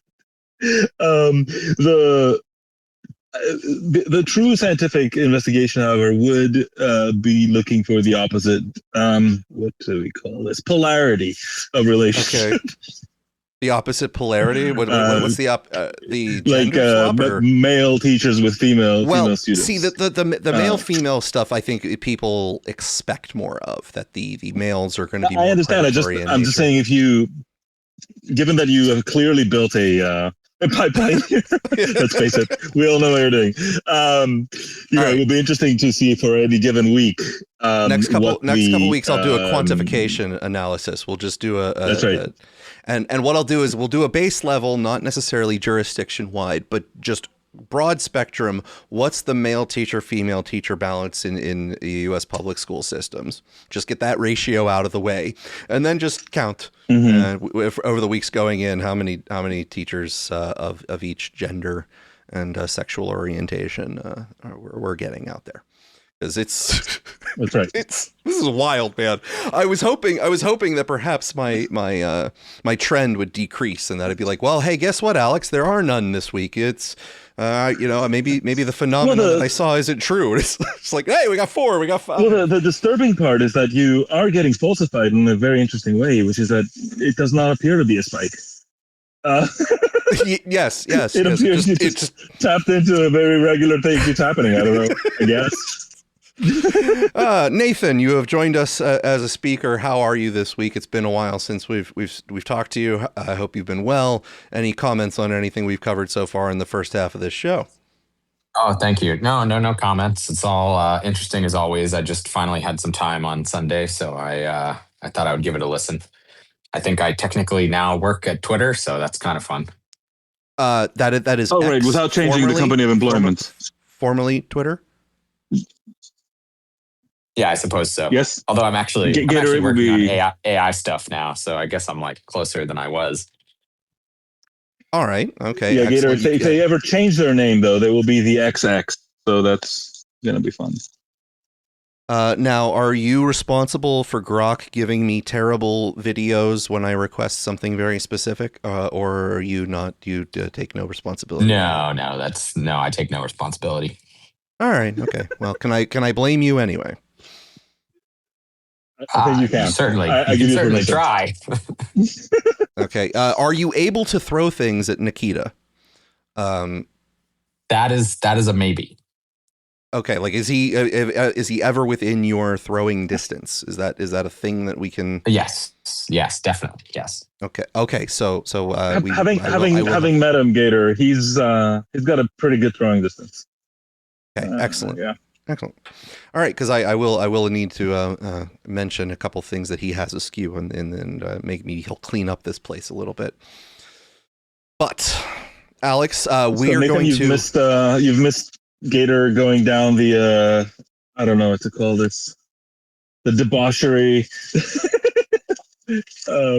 pipeline of female teachers and male students. I think we've been on this for like a few months because at least a while ago, like before I have disappeared, I remember hearing about this. So I guess it's still going on apparently. Oh yes. Yeah, and my priors are that we're like. Teaching is probably at this point dominated by women. Is that a good guess? Right. Do we know the numbers? Well, yeah, because the men you see there, they can't be trusted. Of course. Yeah. So of course we went to the women, and oops. Now, Alex, this next topic we're going to move on to, and Nathan as well, since you're up here. This is what I'm going to think of as possibly the most important topic that is going to be rather unique, possibly to the discussions that we have on this show versus other podcasts or other sources. You know, there's times where we do talk about the thing that everyone else is talking about, and not usually, but there are times. And there are times where we're the only ones to talk about such a topic, and this is going to be one of them, but I think this is one of the most important ones that we might be the only ones so far talking about, Alex, and I'm going to let KATC give an introduction to the topic. Most cars made today have safety features built into them that will stop your car when it detects a potential crash. But what if it detects impaired driving? I'm Chloe Franklin, breaking down a federal law that may soon enforce vehicle manufacturers to address drunk driving. In 2021, Congress passed the Infrastructure Investment and Jobs Act. One section of that law addresses advanced impairment driving technology. Part of the law reads, to ensure the prevention of alcohol-impaired driving fatalities, advanced drunk and impaired driving prevention technology must be standard equipment in all new passenger motor vehicles. The technology would passively monitor you while you are driving to detect if you are impaired. It makes sure that people are aware of their surroundings and what's in front of them, and they're always keeping their eye on the road. If it detects that you are impaired, the vehicle could stop, or your ability to operate it could be limited. John Fleurier, owner of Fleurier Automotive Services, says many vehicles already passively monitor you while driving. A lot of vehicles today, there's cameras that watch your eyes, and if you're not fixed on the road, it will start to beep and beep and beep and shake and tell you to keep your eyes on the road, to watch the road, you know. And if you continually don't look and it sees that you're not looking, it will stop your vehicle. The National Highway Traffic Safety Administration says they are working to minimize false positive detections. In a report to Congress in February, they wrote, currently, detection technology around the legal limit continues to have an error rate that would be unacceptably high. Accuracy is especially critical for this technology. The NHTSA says experts have stated there is not currently any technology that can deliver an adequate level of reliability.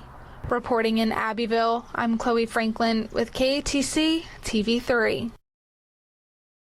Okay, Alex, before we continue on this topic, any initial thoughts on the matter as presented, or? No, I want to hear more. I want to hear from you as well. Okay, well, so this is one of those scenarios where it's of the same vein to what we've talked about, where there is a desire to take something that is a crime where you haven't the fact that it is a crime has not stopped the activity perfectly, so that you continue to go down the chain of activities in order to add more and more laws to stop the second or third layer down in the causal chain from giving you the ability to commit the crime. So it's very similar in some respects to the 3D gun legislation, the 3D printer gun legislation that we have been covering. The difference, of course, being that there is somewhat of a more practical reality to the technology being utilized, in that there are cars who offer features of autopilot, if you want to take the Tesla term for it, or cruise, smart cruise control, where they give you some additional ability to have the car do the driving or the judgment for you. So, for example, even in cars provided by some of the lower scale automakers, such as like Hyundai, they have the ability to do decent judgment of distance and then automatically slow your cruise control speed down if you're getting within a certain distance of the car in front of you. They have a modest ability to detect if you are staying in a lane, and if you wind up veering, they're able to turn the wheel in order to keep you within a certain bounds of that lane that you were in. So there's a lot of these assisted things where if you are not touching and holding the wheel, they will start to throw a fit. Now, the eyeball tracking thing, Alex, I'm going to blame you a little bit, since a couple of months ago you went on a demonstration to just show how great it is to have these little webcams that are able to detect your heart rate, your heart rate and blood pressure by the amount of things that they can detect. So I'm going to blame you for saying that this is the art of the possible. The number of people who responded to me and said, dude, this isn't possible, and if it was true, you'd show us how to do it, under a post that explicitly told them how to do it. It's just off the charts. I don't understand. Anyway, yes. Well, so the fact that they're trying to basically apply that to detect drunkenness. Basically, is that the drunkenness or any impaired state? So let's say sleepiness. Right, if you are too tired to drive, of course. Now the signals for those activities, those detriments, things that are hindering you from being a fully alert driver, those are going to get a lot of false positives, as the statement said. And I have the NHTSA report that I want to go into to read what they say at some point soon. But this is a scenario where the technology kind of exists. The eyeball tracking thing, I believe Tesla does a little bit, right, to see if you are. They do it. They were actually. There's a funny story about that. I'll put it in here because it's so fascinating how this ends up being like, oh, this is a thing that Tesla does. So Tesla did not do this for the longest time. Okay, they were depending on sensors of you squeezing the steering wheel, even though other companies would do it. So GM in their Super Cruise system had a eye tracking, right? So when I say eye tracking, by the way, just for everybody, it means it sees if you're looking at the road or if you're looking at your phone or whatever. And if you're looking at the phone, it registers this as you not paying attention, and it sort of goes into whatever contingency it has for that, complaining or whatever. So Tesla did not do this. So Consumer Report steps in, and they do a demo, which I think is like negligent / just absolutely inappropriate, where they literally put a brick basically on the pedal, and they put like these off market like squeezers on the steering wheel, and they had nobody on the seat. And they're like, look, a Tesla can be modified with low tech systems to, kind of be fully self-driving, even though it's not safe to be. And the fact that this is possible is a flaw of Tesla. Now, this is the same thing as putting a brick in your normal car, which would also not stop you from doing so.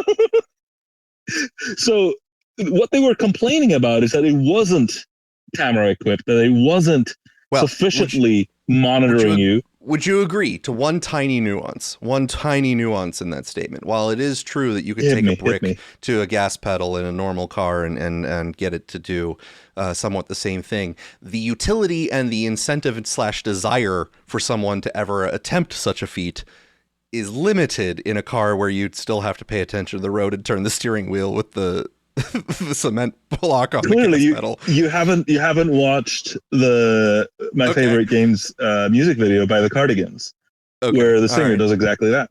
Excellent. Okay. Well, while playing chicken. In the average circumstance. Yes. Anyway, long story short, they were bullied into doing it, and now they did it, and now it's like, oh, that thing that the techno-fascists from Tesla are doing. It's like, well, I mean, I don't know what they are, but they were really forced into it. But yes, they do it. Okay, so the contrary to the, or at least not contrary, but like as a differentiator between the 3D printer legislation that attempts to ban the building of ghost guns through technological barriers, that does not exist, and the complications of even building conceptual software to do so. We've discussed the problems / impossibility factor of that. I have an update on that story, by the way, if you want. Go ahead. Go ahead. No, go ahead. I can finish. So Louis Rossmann has started getting really interested in 3D printers recently, because there's a whole brouhaha happening with Bamboo Labs, which I'm not going to get into.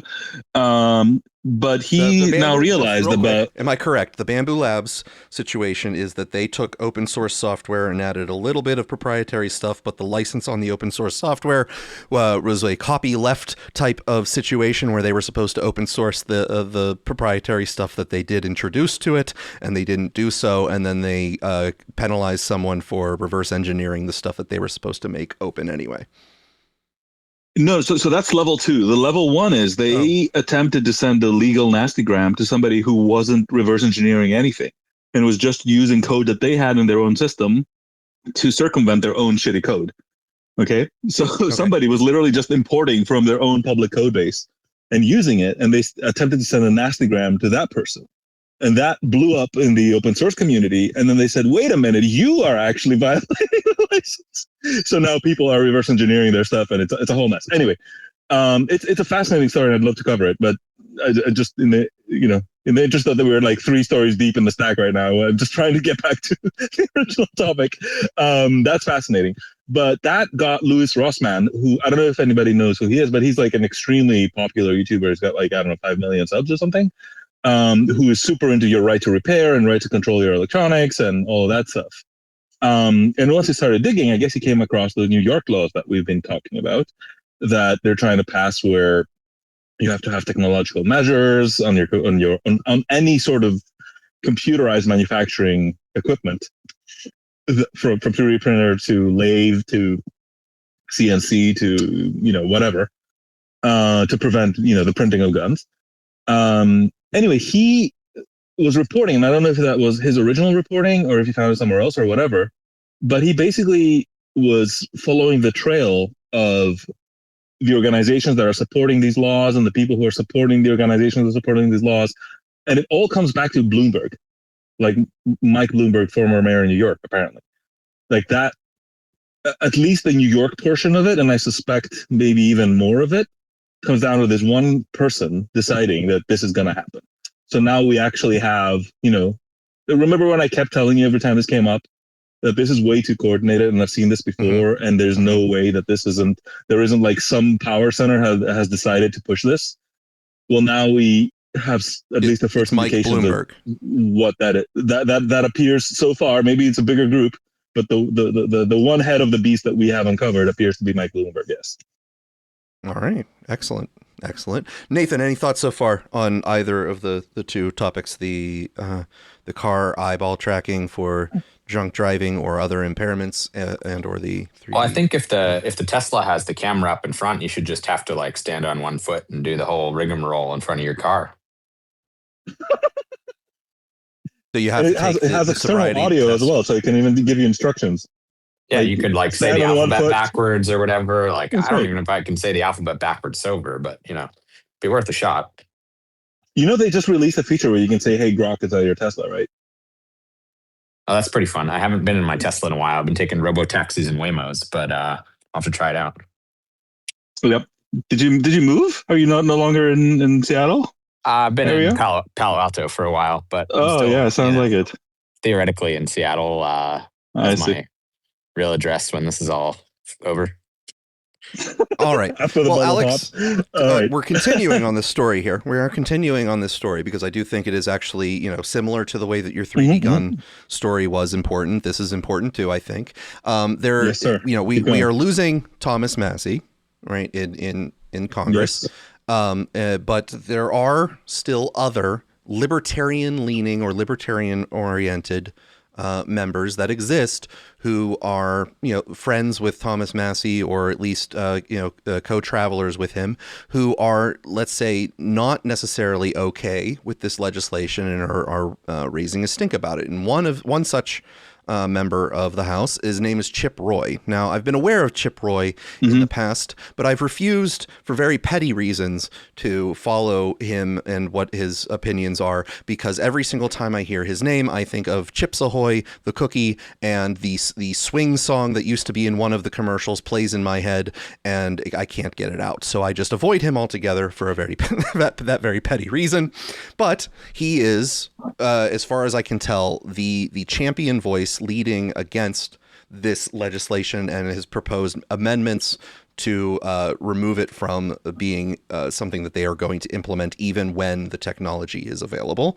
And so I'm going to play two things from him. One is an interview about talking about the subject, and then one is a in Congress monologue he gave on the subject. Yeah, this is something I've been fighting for a long time. My good friend and colleague Scott Perry carries the legislation to repeal it. My friend Thomas Massie has been an outspoken advocate for it. All of us have carried amendments in various forms over the last several years. So about 4 years ago, maybe, can't remember the year, I'd have to go check. They passed as part of the larger... Yeah, they passed as part of the larger legislation. I think it was a transportation bill, a provision in there that required, it was a specific mandate for rulemaking to put in automobiles technology to prevent people from driving who might be impaired. Now, this was passed, in the name of trying to prevent, people from driving under the influence of alcohol or drugs. But the issue is that means you're putting expensive technology, upwards of several $1,000s, increasing the cost of automobiles, into cars that is surveilling you by definition. Now, they will say, oh, don't worry about it. It's just checking eye movement. It's not collecting data. It's not going to be used against you. Well, yes, it is. I mean, first of all, you're going to then prevent, let's say you're a woman being chased by somebody and you run into your car and you're nervous and frenetic and scared and you want to start your car and you can't start your car. Like, it's mind blowing that we would allow that to occur rather than just saying, look, if you're caught drinking and driving, you lose your license for 10 years and pay a $10,000 fine. There are ways to do things to make sure that you follow the law. We've been winning that battle on drunk driving, but now we're going to put this kind of technology, which, by the way, will be expansive in terms of its surveillance capability. You are effectively putting cameras in your car to track your movements, track what you're doing, and no doubt record what you're doing, and then ultimately be used against you in something, to me, that is nefarious with respect to the Fourth Amendment. I mean, this is, it's dystopia. I mean, you really can't believe that we're allowing the very things that were predicted in 1984 and other, ways, and we're now going, let's just do this. Let's just go ahead. Let's give all the power to the government. And look, this is why I've been arguing to say we need more reforms in FISA. We got some good reforms 2 years ago, but we need to go further for more warrant protections. And look, I was sitting in the Oval Office having this conversation with the president, and I don't talk about private conversations, but he is rightly trying to balance as commander in chief the need for 702 to go get information on bad actors abroad with the need to protect, our privacy here. And he wants to get that balance. I have an obligation to look beyond the current president and to say the Constitution needs to make sure that we as Congress, as a voice, are standing up in defense of private citizens from having government that is surveilling them. FISA has warrantless surveillance. Now they want to create a central bank digital currency, which we passed legislation to try to ban. And now you've got the kill switch that's about to be implemented next year. That is surveillance technology in your car. All of this is adding up to constant surveillance of the American people in violation of not just the spirit, but I believe the letter of the Fourth Amendment. And this should be concerning to everybody, and we should be trying to stop it. Okay, so now that was a little bit of a rush sort of testimony from him about what his objections are, but I'll give a couple moments here for the more collected monologue that he gave in opposition to this legislation. Now, I've got friends in the Intelligence Committee and intelligence space that raise concerns that it's too broad or would create certain hurdles. And I'm happy to have those continued debates. But at the end of the day, the Fourth Amendment is the Fourth Amendment. And we should all be standing up in defense of the Fourth Amendment. And the fact that, my colleague Michael Cloud said in a Republican meeting a few weeks back, when does the intelligence community ever come forward and say, we've got all of this power to collect information, here's some of it back? That never happens. And it never happens under either party or either regime. And I think this is something that we need to accept. I did not vote for this last week. I was trying to figure out how to move things forward, but I'm going to support this amendment. I believe that we need to have this and or at least have the ability to debate and amend it further. And I also think there's another piece to this that I have to say that, look, we're in a tight majority, and there are going to be times we have to have closed rules. Everybody gets that, and that's the case no matter who's in charge. But when you've got something that's at worst a 50-50 split in the House, with kind of equal splits on both sides, we should allow that to come forward and be sorted out. I just think that's right, particularly when we're talking about core constitutional questions. It's not even a just random question of some major partisan issue.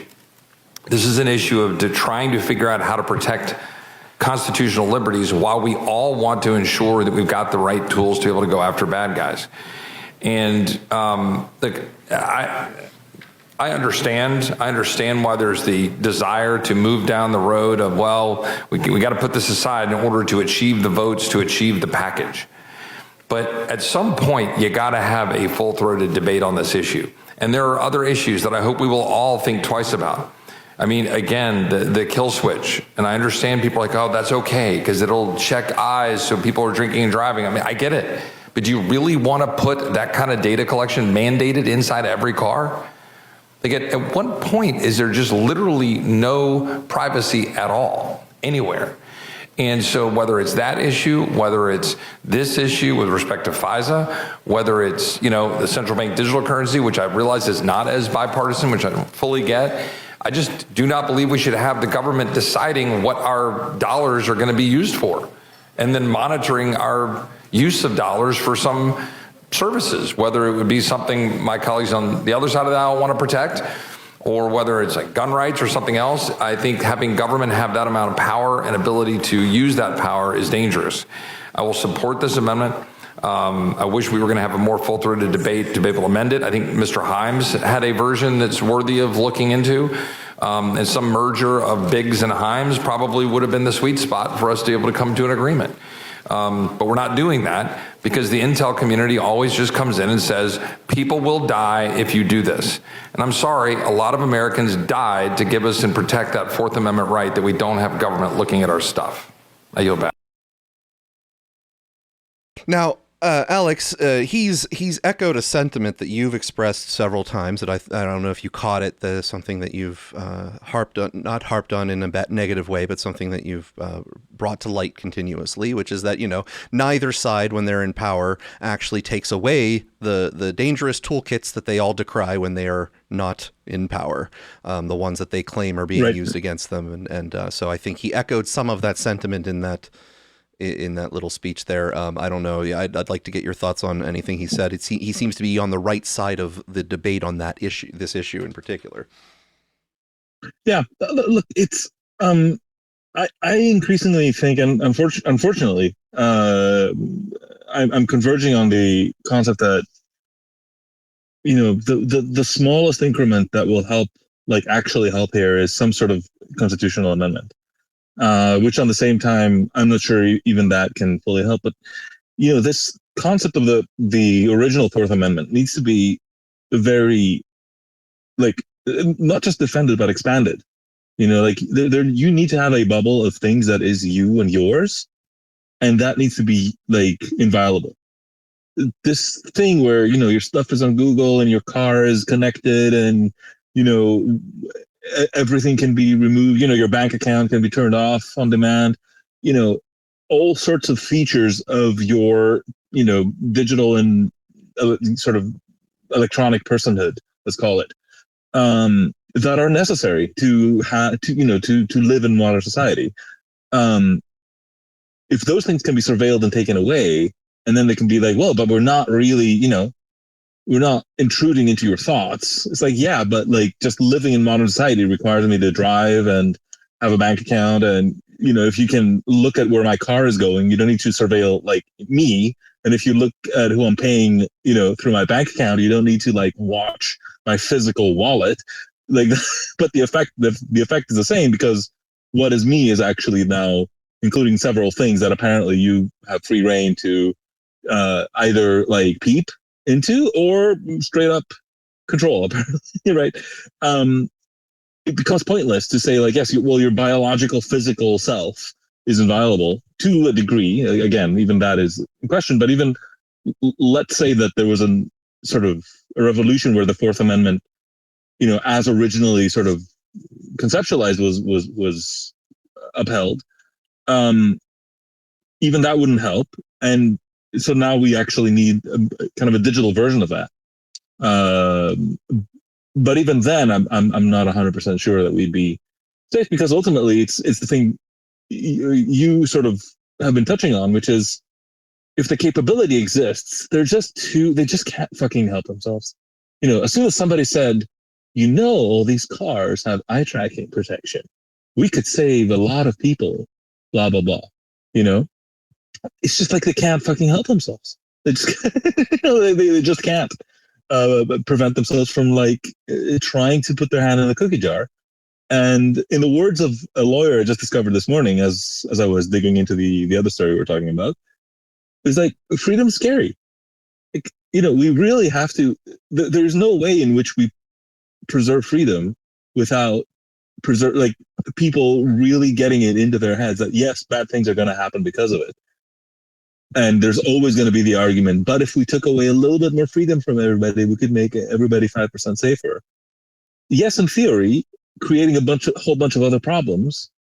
But even before we get there, yes, you know, like every degree of freedom is going to entail some degree of negative outcome. You know, and there's always the other side of that, which is the positive outcome that you're also taking away. Yeah, it's wild to me. Wildly accessible sort of situation where society has accepted that that freedom trade-off, I believe, would be, let's say, when it comes to infidelity within inside of a marriage.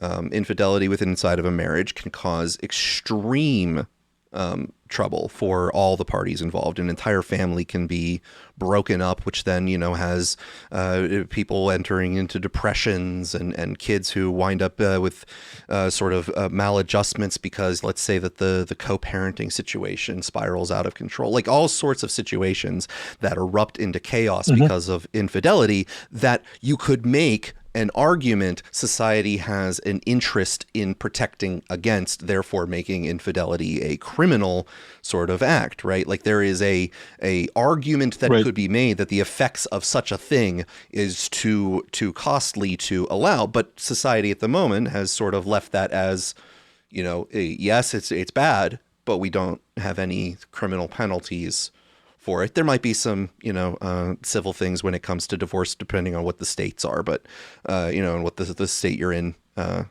under the authority of. But by and large, that's a situation where I think that we've accepted that trade-off, where we lose that objectivity and understanding in other circumstances, right? And this is sort of one of them. It's like someone could drink alcohol and get behind the wheel of a car when they shouldn't, and the car would let them drive, and then they would be on the road and someone could die, right? That is a situation that can happen.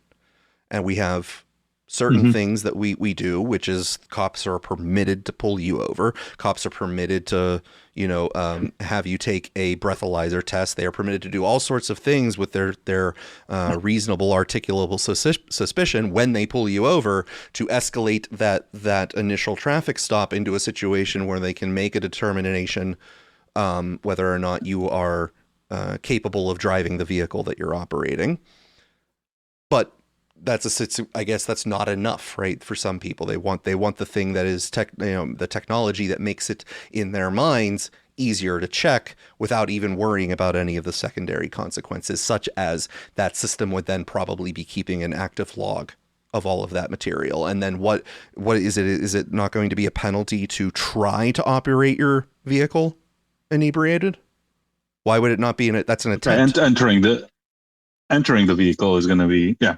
But I think in the two examples you just picked, you put your finger on somewhat of a long-term hope through a lot of shit, which is that both infidelity and alcohol used to be crimes, but society hit his head against that wall long enough where they were like, yeah, this isn't work. Like, this is just unworkable, right? Like, there's just so many bad things coming out of this that, with alcohol, we made it illegal, and then we had all the problems of alcohol plus the problems. But now you also, but listen, but that while that might have been like a negative externality, there was a positive externality off of that negative externality, which is all the awesome movies that we got based off of the experiences of that prohibition period, right? Sorry, I was being unfair. That's right. Yes. Sorry. You see, that's where I don't. How would fully we have appreciate gangster movies if there weren't prohibition era gangsters, right? Like, come on. That's right. You don't get speakeasies without the. Exactly. Right. Yes. How could I possibly have omitted this? Anyway, but you see what I mean, right? Like these both of these two are situations where they did try, the thing that you consider is obvious, and they reach a conclusion that I think you and me both also think that is obvious with a lot of this stuff, which is that it's just too fucking messy. You go up the causal chain and you start touching all sorts of things that are just a mess. It's impossible to enforce. You empower all sorts of criminals. It's just, you can keep listing things out. But apparently society just has to get its hand burnt on every single fucking hot stove there is before they're like, I see how heat works. It's almost like we're bound to repeat the same story over and over. Sure. Yeah. I'm going to give DA Merrick a chance to comment since he's been waiting patiently, and then I'm going to go into what the National Highway and Traffic Safety Administration actually reported, which gives us, let's say, some breathing room, because this is supposed to go into effect in 2027, meaning that all cars would be supposed to be augmented with this technology. DA Merrick, go ahead, and what would you like to discuss here? Well, it was on that very same topic of the automobiles and the 3D printers, because I was wondering actually what your guys' opinion was on like the end game for things like 3D printers, especially when you see things like with automatic rifles, for example, where they limit those down to like 6 rounds or something ridiculous like that. Is the end game with 3D printers to have you register to the 3D printer, or have you registered the designs, or have you outright purchased a copyright for the designs? Well, that's they're not. This is not an endgame thing. The way this technology is shaping up, depending on which law you look at, some of them are very explicit. It has to be connectable or connected to the internet, and it has to filter everything it prints. by some sort of database or some sort of mechanism or algorithm to ensure that it can be manufactured without being a gun part, God forbid. So, once you have that, the gun part can be easily swapped out for whatever, right? Like, it's going to end up like fucking a content ID on YouTube, where if you even have like a copyrighted song playing in the background, and even though it's 100% fair use, you go figure it out in the court because they're just going to take it down, right? And they're not saying you broke any laws. They're just saying we're taking it down because YouTube is our property, and this is the deal we made with the content owners. So, there's, again, once the system is in place where everything you have to print has to be approved, well, that's the end of the story. I mean, from there on, it's going to be whatever.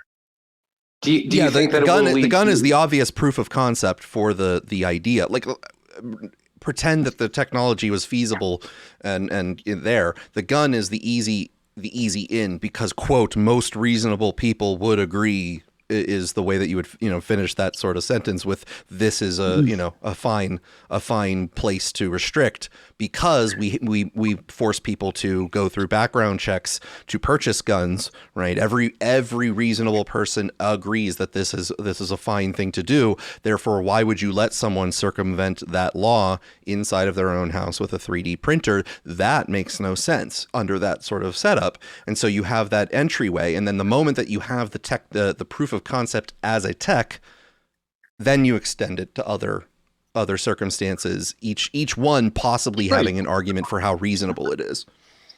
They used Sandy Hook. Wait, are there any laws on the books? Are there any laws on the books that you can think of offhand that regulate gunsmithing itself? No. So this is the important thing. It is perfectly legal to make a gun. What they're trying to do is say that you cannot do it using computerized means. This is the level of idiot we're touching right now, right? They cannot prevent you from making a gun because that has a lot of law behind it protecting it. So what they're trying to do is saying using any sort of, because we say 3D printers, but that's a shorthand.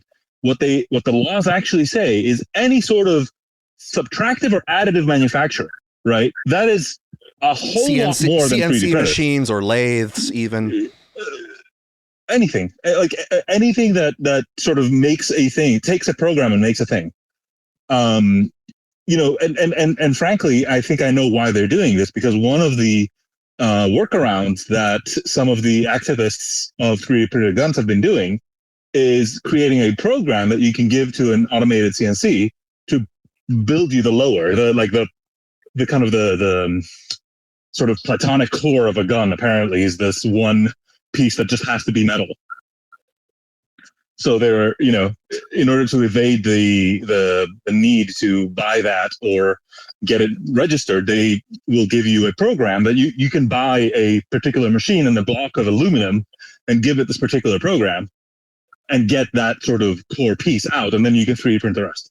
Anyway, long story short, they have figured out that if they want to prevent computerized creation of firearms, they basically have to include anything that can be automated. So we're down to the point where it's like, it's fine if you machine it with your hands, but not a computer. Like, what are we even talking about? It's just adding friction, right? If it's hard enough and we evade the various decisions that courts have made over the years or the centuries, I guess that's fine. They're basically, as Gator said, building it on the fact that most people don't know, what legislation exists for firearms in the U.S. and that a whole thing about like registering, background checks, whatever, all of that is like kind of precarious, under the understanding that people can make their own guns, and that's totally fine. Mind you, the language in this environment is that anything that they haven't been able to successfully legislate is called a loophole. So right, anytime it's a ghost gun, ghost ship, etc. Well, it's the gun show loophole, right? Like there's certain things where they haven't successfully legislated it yet.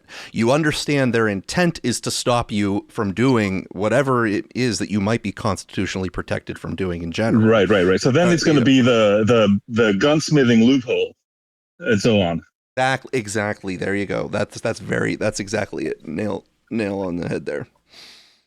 I did have just one more point to make, and this has to do with the fentanyl-like drug you mentioned at the first half of the show. Yes. And I was wondering how come you didn't take the low-hanging fruit and nickname it Meta? Because it is technically spelled MEDE, not META. It is a limitation. It's a different drug from a different drug dealer. Okay, these are different. Yes. They do the same thing. They fuck with your head, but a different. Well, yes, I was looking forward to telling gamers that Meta can kill you. Yes. Of course they can. I should have taken the opportunity for the pun. It is a missed opportunity for a pun, and I take great shame in that. But I will attempt another day to overcome the shame and embarrassment that I have in this very moment. Donald J. Trump has requested to speak. We'll give him a go, and then I will go on to the National Highway Traffic and Safety Administration. Donald J. Trump, we always appreciate your comments. Go ahead. Yeah, I just had a quick question about the ghost gun thing, because like Alexander said, like it's very much like you can just CNC print it. So what are they going to do? Like, what can they do if I print 90% of a lower? And because you could print 90% of, say, an AR-15 lower, and the rest is just filing and punch outs, and you can complete the rest of the 10 with hand tools. So is that an automated, like this? I don't see how they're going to enforce this in any way. Well, this is what we don't know. We don't know how they are trying to enforce these laws. All they're saying right now is that we don't want you printing gun parts, right? Which is like, what does that mean? If I'm printing a handle of a thing, is it like a barcode scanner or a gun? Like, what exactly is the difference? You know what I mean? Like, what is the difference between, the shape of a silencer and the back of a flashlight? I don't know. They're both like dense, cylinders with a hole in them. Like, it's how are they gonna? Basically, the question is, to be more precise, is this: are they gonna have a specific blacklist of files, specific files, as per files that you cannot print with any minor change, getting you out of the blacklist? Or are they gonna have some sort of like neural network, whatever, fluffy, fuzzy logic, something that attempts to divine whether something is or is not a gun part? And what part of a gun part, as you said, right? Is it is it the lower? Is it the trigger? we don't really know. All we know is that they want a veto on something. And there is no part of a veto that I would be okay with. I wouldn't say like, well, if it looks like a bullet, you're okay, because it all needs the same infrastructure. Ultimately, the what are you allowed to print or not is the conversation we don't want to have. Once we start having that conversation, fuck me, like we're dead. Right. Well, that's the other part you mentioned too, and you're correct on, is the only thing tracked on a gun is the lower. Nothing else serialized. So I could just lay barrels all day if I felt like it. You can have a barrel of fun. Apparently, you can even use a computer for a while longer, but not too long. Pretty much. Yeah, no, you can build the baffles, everything for a silencer, and none of it's tracked. I mean, just think about it, right? Like, on the one hand, I'm watching videos, a fascinating video, by the way, with Tom Mueller, who was the engine designer for SpaceX and now has his own company, I think, called Impulse. And he's talking about how they're 3D printing most of their engines. And most space companies are 3D printing with metal most of their engines. And I'm thinking like, okay, so what are you going to do now? Like, make every fucking private ITAR regulated space company have to come to some fucking random API that some, state has set up, and they will have to get approval from you to print their fucking engines. Like, this is like really serious stuff. Like the kind of veto they're talking about, where they basically don't want you to have a machine that can be used, in an offline environment. Ultimately, right? They need to be involved in the process somehow of you making whatever the fuck you want. It's wild. I don't know. well, the question then becomes like, what just keeps me from spoofing the talk? Like, you know, if you want to spoof like if we're trying to spoof like an alarm system for like a building and I want to get into it, you just spoof the cellular system to where it thinks it's talking to the cellular emergency line, right? So what's to keep you from spoofing the machine from thinking it's talking to the database and then it talks to itself and goes, yeah, you're fine? Oh, you can do that, but I'm sure that there'll be a part of the law that says that to do that. Well, first of all, it's kind of funny because the law says that for the countermeasure to be valid, it has to not be circumventable by a person with reasonable technical expertise. Which is to say what? Like, it has to be unhackable? I have unreasonable expertise, so therefore I'm well, then maybe you should be allowed to hack it, but they'll be okay with you, Gator. Yeah, thank you. That's perfect. Anyway, so they have to box that you can't access. I'm telling you, man, these laws are like, if somebody just gave you like, they think they're talking to a genie or something, right? Like, we want a law that will prevent printing of guns. Oh, and by the way, should not be circumventable. It's like, this is not how anything works. Like, if only we could just do that, you know, like having written software for like some pretty, you know, important situations that had, you know, risks and people attacking it. I wish I could just say like, oh yeah, by the way, it should not be circumventable, right? But, you know, obviously, don't make it circumventable. Thanks. Like that's not how it works. Anyway, it's wild, man. I part of me is outraged and part of me is just baffled. Like, there's no way, you know. Like, I guess like I'm trying to fight the part of me that says there's no way this could possibly happen because just it can't. With you know, what's going to happen is they're going to approve a shitty version and then they're going to just keep tightening it. Well, but I don't even see it passing with the current Supreme Court because with Bruin, McDonald, and all the other gun decisions, like if we're going with original intent, I mean, original intent, back in the day, I could just open a cannon foundry if I wanted to. Well, the path to that's going to be a little bit complicated because it's first they're being passed inside of states. So it's not a federal law that you're put up against first. So then you'd have to follow the process of being a person who has a claim to make so that you'd be able to have standing in a court to be able to petition against it. Then you'd have to go through that sort of state system before you would be able to then move to the federal system to start to adjudicate it, right? Because you'd actually have to. I mean, this is one of the legislators literally said, you know, we can just pass it and you can work it out in the courts. Right? Like, yeah, thanks. You know, in 5 years, whenever this gets there, of course it's, yeah, I mean, if all else fails, I hope it falls there. But unfortunately, that means, you know, a very long amount of time where, I don't know, like, I mean, I literally have a dozen printers in my basement right now. I'm walking among them. You know what I mean? Like, well, the standing part would become really, really difficult because the law, if I recall, Alex, and at least in one of these locations, is targeted at the manufacturer and is not targeted at the consumer, meaning that the manufacturer is the one who has to have the restrictions in. And so the byproduct for the end user of not being able to hypothetically make one of these guns, therefore violating their rights. The law isn't applying to them, so they might not have standing in certain circumstances to even seek court. Here's where all this becomes super fun, right? Like, I am doing a project with my son now. We're assembling a little printer together, okay? And I have it all splayed out on the table, all the parts of the printer. What do I see? I see heat set inserts. I see standoffs. I see screws. I see idlers. I see steel bearings. I see linear rails. You know what I mean? I see T-nuts. And I see a bunch of 3D printed parts, okay, which are far more specific to the printer. What exactly are they going to prevent me from buying? There's no slot for the gun, the no gun law. What is the upper here? Like a circuit board? Like, sorry, the lower. Like, what are they going to attempt to?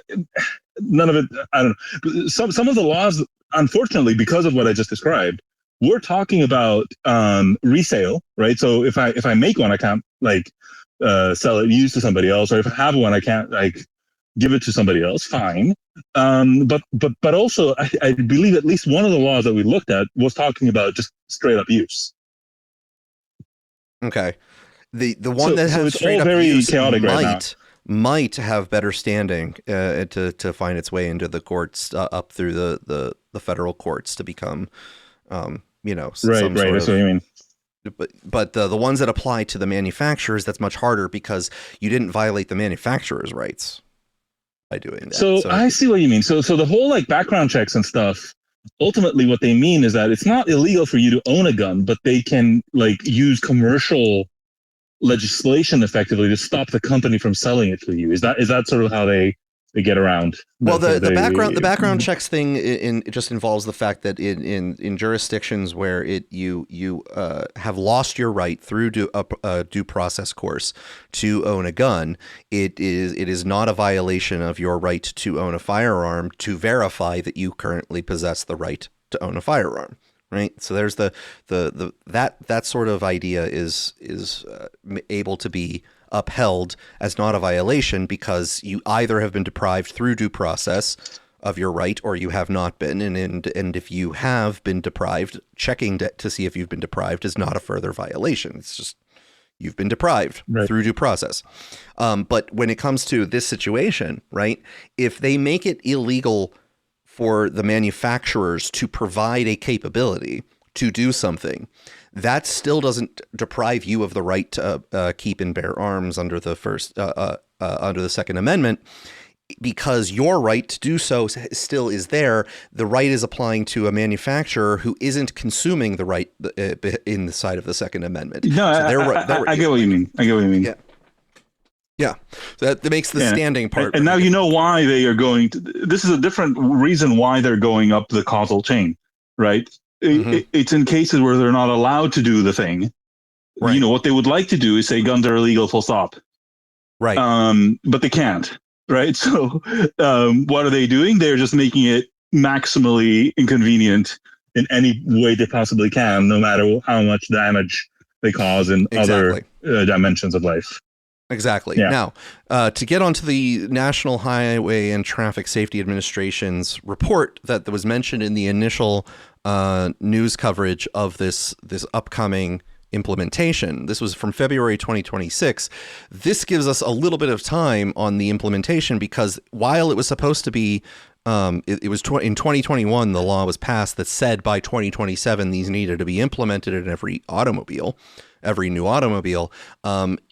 There were like carve outs for, as long as it's feasible and the regulatory agencies say that it's possible and going to be, doable. There were those carve outs. And so the National Highway and Traffic Safety Administration released this report to Congress.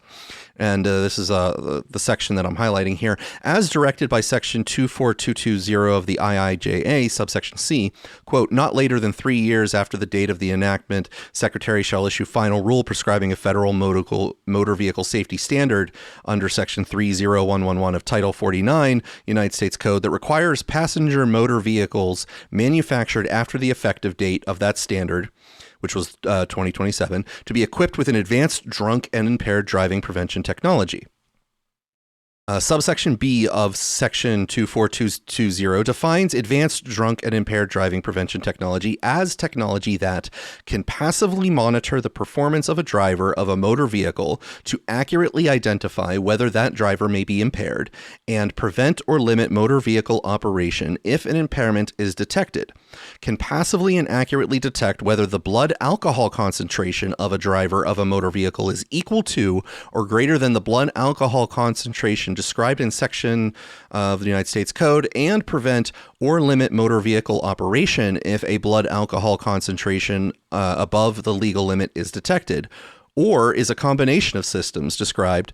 So that's that. And then not later than the date described in subsection C and not less than frequently than annually thereafter, the date on which the rule under the subsection is issued, submit to the Committee on Commerce, Science, and Transportation of the Senate and the Committee on Energy and Commerce of the House of Representatives a report describing, as of the date of the submission report, the reasons for not prescribing a federal motor vehicle safety standard under this section, etc.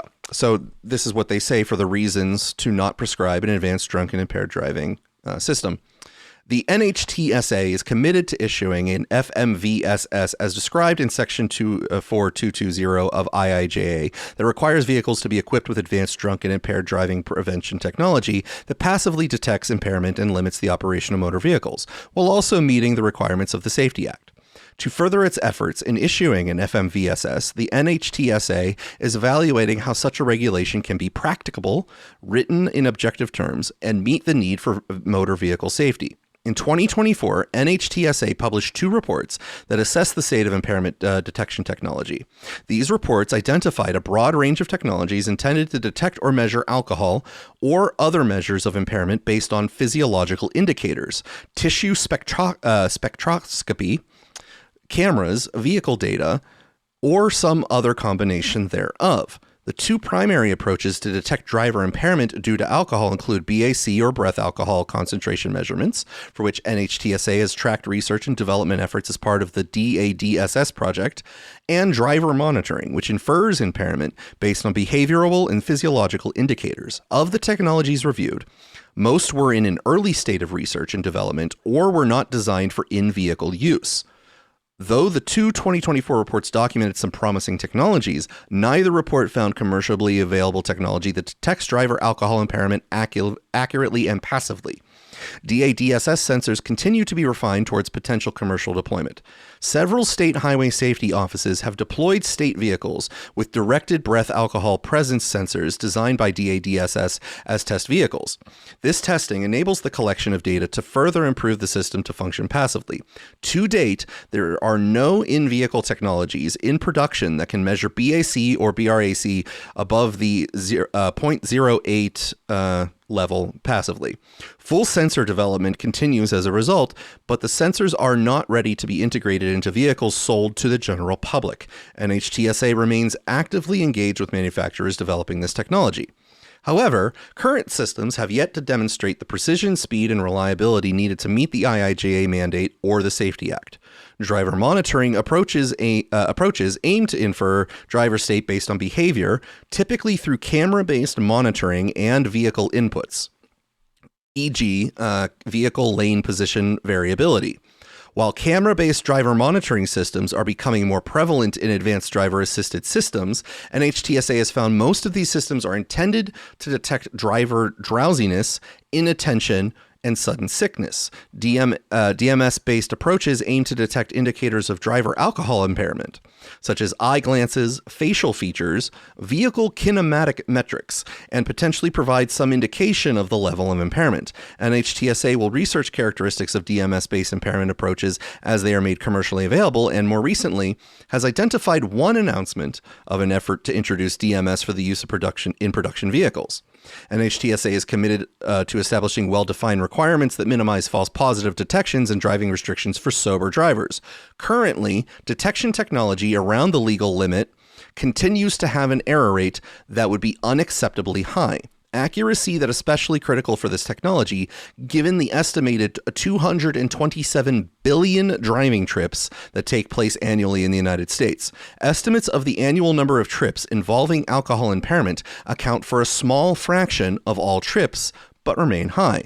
While NHTSA has not made a final determination about the necessary level of accuracy, even a 99.9% detection accuracy level could result in millions to tens of millions of instances each year where the technology would incorrectly prevent or limit drivers from operating their vehicles. Now that aspect, Alex, I believe is a fantastic point actually incorporated into this I know exactly document. what you're going to say. I know exactly where you're going. Where am I going? The whole thing of, a small false positive of it's basically the whole mammography situation, right? Where, there's some small amount of false positive, but that means that because very few people have breast cancer, therefore, of all the people who don't have breast cancer, some proportion of them get false positives, which is about the same number of people as the ones that do have actual true positives.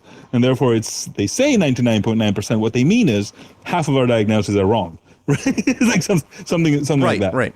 You might recall me doing the you're going to be able to explain this a lot better than I can. Well, you might recall me building that little specificity and sensitivity interactive graph during the COVID times to talk about the measuring apparatuses and what happens when you just decide that you're going to test everyone for a specific thing, where the testing apparatus has some error percentage at scale. The false positives wind up eclipsing the true positives by an order of magnitude, because unless the prevalence of said thing is high, there isn't actually anything but false positives to actually show up positive.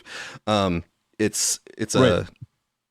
And so typically in a 101 statistics and probability course, one of the first lessons that you have is this sort of thing, where you just, by the sheer magnitude of the number of tests with a minor false positive rate, it's like just the sheer scalar value of the resulting multiplication to go and this would lead to a lot of bad decisions. And so what you always want to do is have some pre-screening process under which you do the test after some people have already passed a plausibility filter.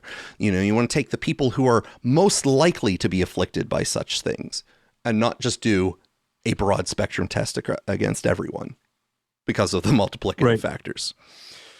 So I'm very glad that they're placing it in here, but the takeaway after, and of course I read those items, but the takeaway here is that they're saying that the technology just doesn't exist. Now that's a time buying thing for people from our perspective, which is that this shouldn't be implemented at all.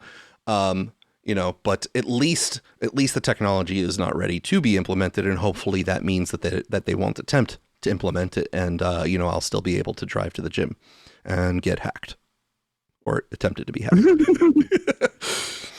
All right, Alex, unless we have more to discuss on that subject, we have, I believe, one more important thing to go into in the AI universe, Alex, that I think we can get in and close out shop at what is typically our normal 3-hour timeline. Alex, if you want to go down into the nationalization of the data centers. Fun. All right. Fun. Okay, so let's go in here and Mr. St. Bernard giving his initial plea on a AI wealth fund. Hey everybody, thanks very much for joining me. I probably don't need to tell you that artificial intelligence will almost certainly be the most transformational technology in the history of the world. It will profoundly affect the lives of every man, woman, and child in our country and, in fact, throughout the world. It is already bringing significant changes to our economy, our democracy, our emotional well-being, our environment, and how we educate and raise our kids. There is also a very real fear that as AI becomes smarter than human beings, it could eventually function independent of human control with potentially catastrophic consequences. The question is not whether AI will change the world. It will. The question is who will own and control that future, who will benefit from it, and who will be hurt by it. Will AI be used to make life better for working families? Will it help us eliminate poverty, extend life expectancies, and help us solve the climate crisis? Or will the future of humanity be determined by a handful of billionaires who have developed AI to become even richer and more powerful than they are? That is the fundamental choice before us. And let us be clear, AI was not created out of thin air. The foundation of AI is our collective human intelligence. Let me repeat that. The foundation of AI is our collective human intelligence, our books, songs, artwork, journalism, computer code, scientific research, videos, conversations, images, and ideas spanning generations. As Sam Altman himself acknowledged, AI models were trained on our, quote, collective experience, knowledge, and learnings of humanity, end quote.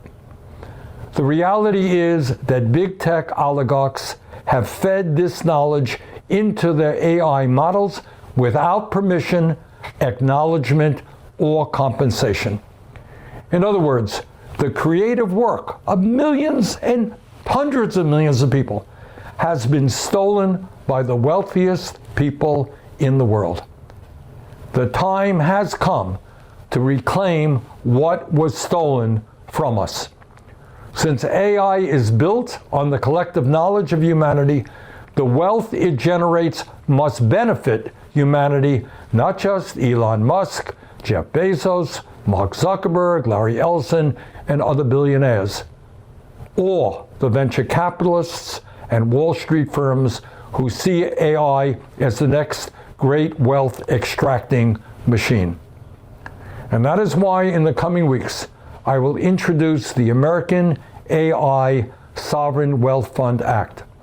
This legislation would give the public a direct ownership stake in the largest AI companies in America through a one-time 50% tax, not on profits, but on stock. It would do two extremely critical things. First, it would give the American people a direct role in determining the future of this technology. No longer would the future of AI be dictated by a handful of big tech oligarchs while the rest of the world sits back and watches them do what they want. Secondly, it would guarantee that the trillions potentially created by AI are used to improve the lives of all of us, not simply to make the richest people on earth even richer. And I have to tell you, this is not an original idea. OpenAI has proposed creating a public wealth fund to give every citizen a stake in AI-driven economic growth. Anthropic has proposed national sovereign wealth funds with stakes in AI. Elon Musk has said direct federal payments are the best response to AI-driven unemployment. Over 100 sovereign wealth funds already exist worldwide. Norway used its oil wealth to create a $2 trillion public fund. Alaska created a sovereign wealth fund that has paid dividends directly to residents for decades. Every year, people in Alaska get a piece of the action from their oil revenue. Even President Trump has proposed establishing a United States sovereign wealth fund. The billions, if not trillions, generated by this legislation would provide direct payments to the American people and help guarantee health care, education, and housing as human rights. The principle is quite simple. When a public resource generates wealth, the public should share in that wealth. Artificial intelligence is being built on a public resource far more valuable than oil. It is the accumulated knowledge, creativity, and labor of all of humanity. Bottom line, the future of AI must not be decided behind closed doors in Silicon Valley. It must not be dictated by billionaires seeking to maximize their power and profits. It must be decided by workers, parents, teachers, artists, scientists, communities, and the American people. It is our future. We must decide it. Let's get it done. Thank you very much. Now, Alex, immediately, I have several complaints to levy here. He talks so much about how it's all built off of our creativity and our output and things like that. But I would like to argue that a lot of the output that it was trained on had to be reinforced, learned out of existence because it was so stupid that it was polluting the quality of the LLMs. And I would think that, I should be compensated far more because my pristine output that it has been trained on has contributed much more to its success than the stupid ramblings of Bernie Sanders that it has been trained on have contributed to its success. Alex, do you agree that some of us deserve more of this dividend than others for our positive contributions to the LLMs? Well, I mean, that assumes that you think that Bernie thinks that we should all have a say in what happens, because what he's actually saying is that, you know, the future of AI should not be decided behind closed doors in Silicon Valley, but instead it should be decided behind closed doors in Washington, D.C. Right? Every time he says the American people, what is actually meaning is the same legislative process that has brought us, you know, $1.5 trillion Pentagon budget, plus the VA, plus the Department of Energy, which is actually the Department of Nuclear Weapons, plus the, you know, I mean, he talks about like, oh, it should guarantee healthcare, and, you know, everybody can maybe get behind that, but, you know, somebody's going to pay for the $12 million Tomahawks and and the carriers and the F-35s that cost like, I don't know, $150 million each, and so on and so forth. It's like he's treating, you know, the government's lack of money is the problem. If we only had more money, we could fix this, you know, whatever. Anyway, I don't want to go down that path. The key element I'm trying to highlight here is he talks as if there is some sort of procedure whereby all the people can just decide together, you know, like one. And instead what we have is a shitty process that should be minimized as much as possible, where all the corruption and politics and jostling and legislative fucking dirty tricks go into. And maybe if something is like outrageous enough, you can get it to maybe not happen for a while longer or something. Like that's what he's actually talking about. Like, to me, that's the core sort of misleading part of his whole framing, because you can totally say, and frankly, I can't fully refute that, you know, we might end up in a situation where most people have very little of economic value to provide. I hope it's false, right? But I can't prove that it's false. So there's something to be said about some sort of UBI or whatever. But you will notice that he was constantly oscillating between sharing the benefit and controlling the direction. Yes. And sharing the benefit can be done in a low logic kind of way, maybe, you know, like there's some automatic way by which the profits get split to all the people, you know, with a ton of asterisks, of course. But like there's a whole other piece where it's like Bernie and his buddies, you know, what did a handful of oligarchs, as he calls them, or he was talking about other oligarchs, I'm sorry, get together behind legislative, you know, procedures and put together some omnibus bill that gets approved with like 500 new regulations. What happens if the economics of the models themselves is flimsy, and that the only thing that actually has value is running the data centers that are used to run the models, and that at some point the models themselves are all open source? That would be great. But you know what I'm saying? Like the entire thing he just is predicated on is that the training of these models is what he's going to be extracting the money from, because they are the extractors of value. But if the actual money is now only coming from the running of models that are no longer proprietary intellectual property of these companies that he's trying to take 50% of the stock of, now the entire idea of what's going to happen immediately, right, is you're going to get a whole movement. If implemented exactly as he describes it, what you're going to get is a whole movement to train models off of non-public data that is fully owned by these companies. At this point, you know, originally we didn't fully understand exactly what was needed to be done. Right now, there's a lot more work that has been done about synthetic data and, you know, working with a lot less sort of original core data that you can start from. And frankly, it's offensive what this moron just said. I just realized he's talking about the American people and the data of the internet, and these two things are not the same thing at all. No, it is. The entire internet's just American. There's nothing. I mean, it's the same thing with all the books, right? They're not all American. Yeah. No, they're all American. They're all American. You have to pay all the people of the world, you know, you have to use them. You have to translate American books to other languages, but they're still all American. Right, like the Bible, for example, it's a famous American book. Yes. Anyway, long story short, and by the way, we've let it completely slide that this fucking senile geezer was telling us that AI was going to destroy the world a couple of weeks ago. Well, it could be both. Listen, if it's going to destroy the world, we got to take that side, and if it's going to destroy the world, then we should be worried about it. Hedging your bets. Of the world should be nationalized. Is this the pitch right now? Only Bernie Sanders can align the AI properly, of course. Yeah, the food here is terrible, and they give us such small portions. That's right. Anyway, it's I don't know. Anyway, all that said, there are varieties of this that I could maybe see myself, maybe I wouldn't agree with, but it will be far harder to argue against. Let me put it that way. But even so, even if we steelman this, right? Let's say we take the most sort of arm's length type, any profits that are attributable to a certain class of technology must automatically go to some fund that is completely passed through, like the Alaska thing, right? And just cuts a check to every person in particular group, whatever.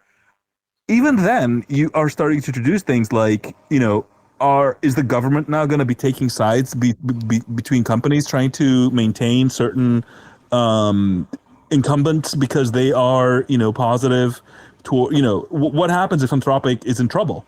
That's I was about to bring that up. Is the government going to be pushed to bail them out because of the wealth fund? That goes to the long thing that I've said, is that a lot of this behavior is clearly rent sinking to me. I have been on that. That's ultimately the thing where it becomes, an oil well is an oil well. You know what I mean? This is far more dynamic and interrelated to all sorts of other things.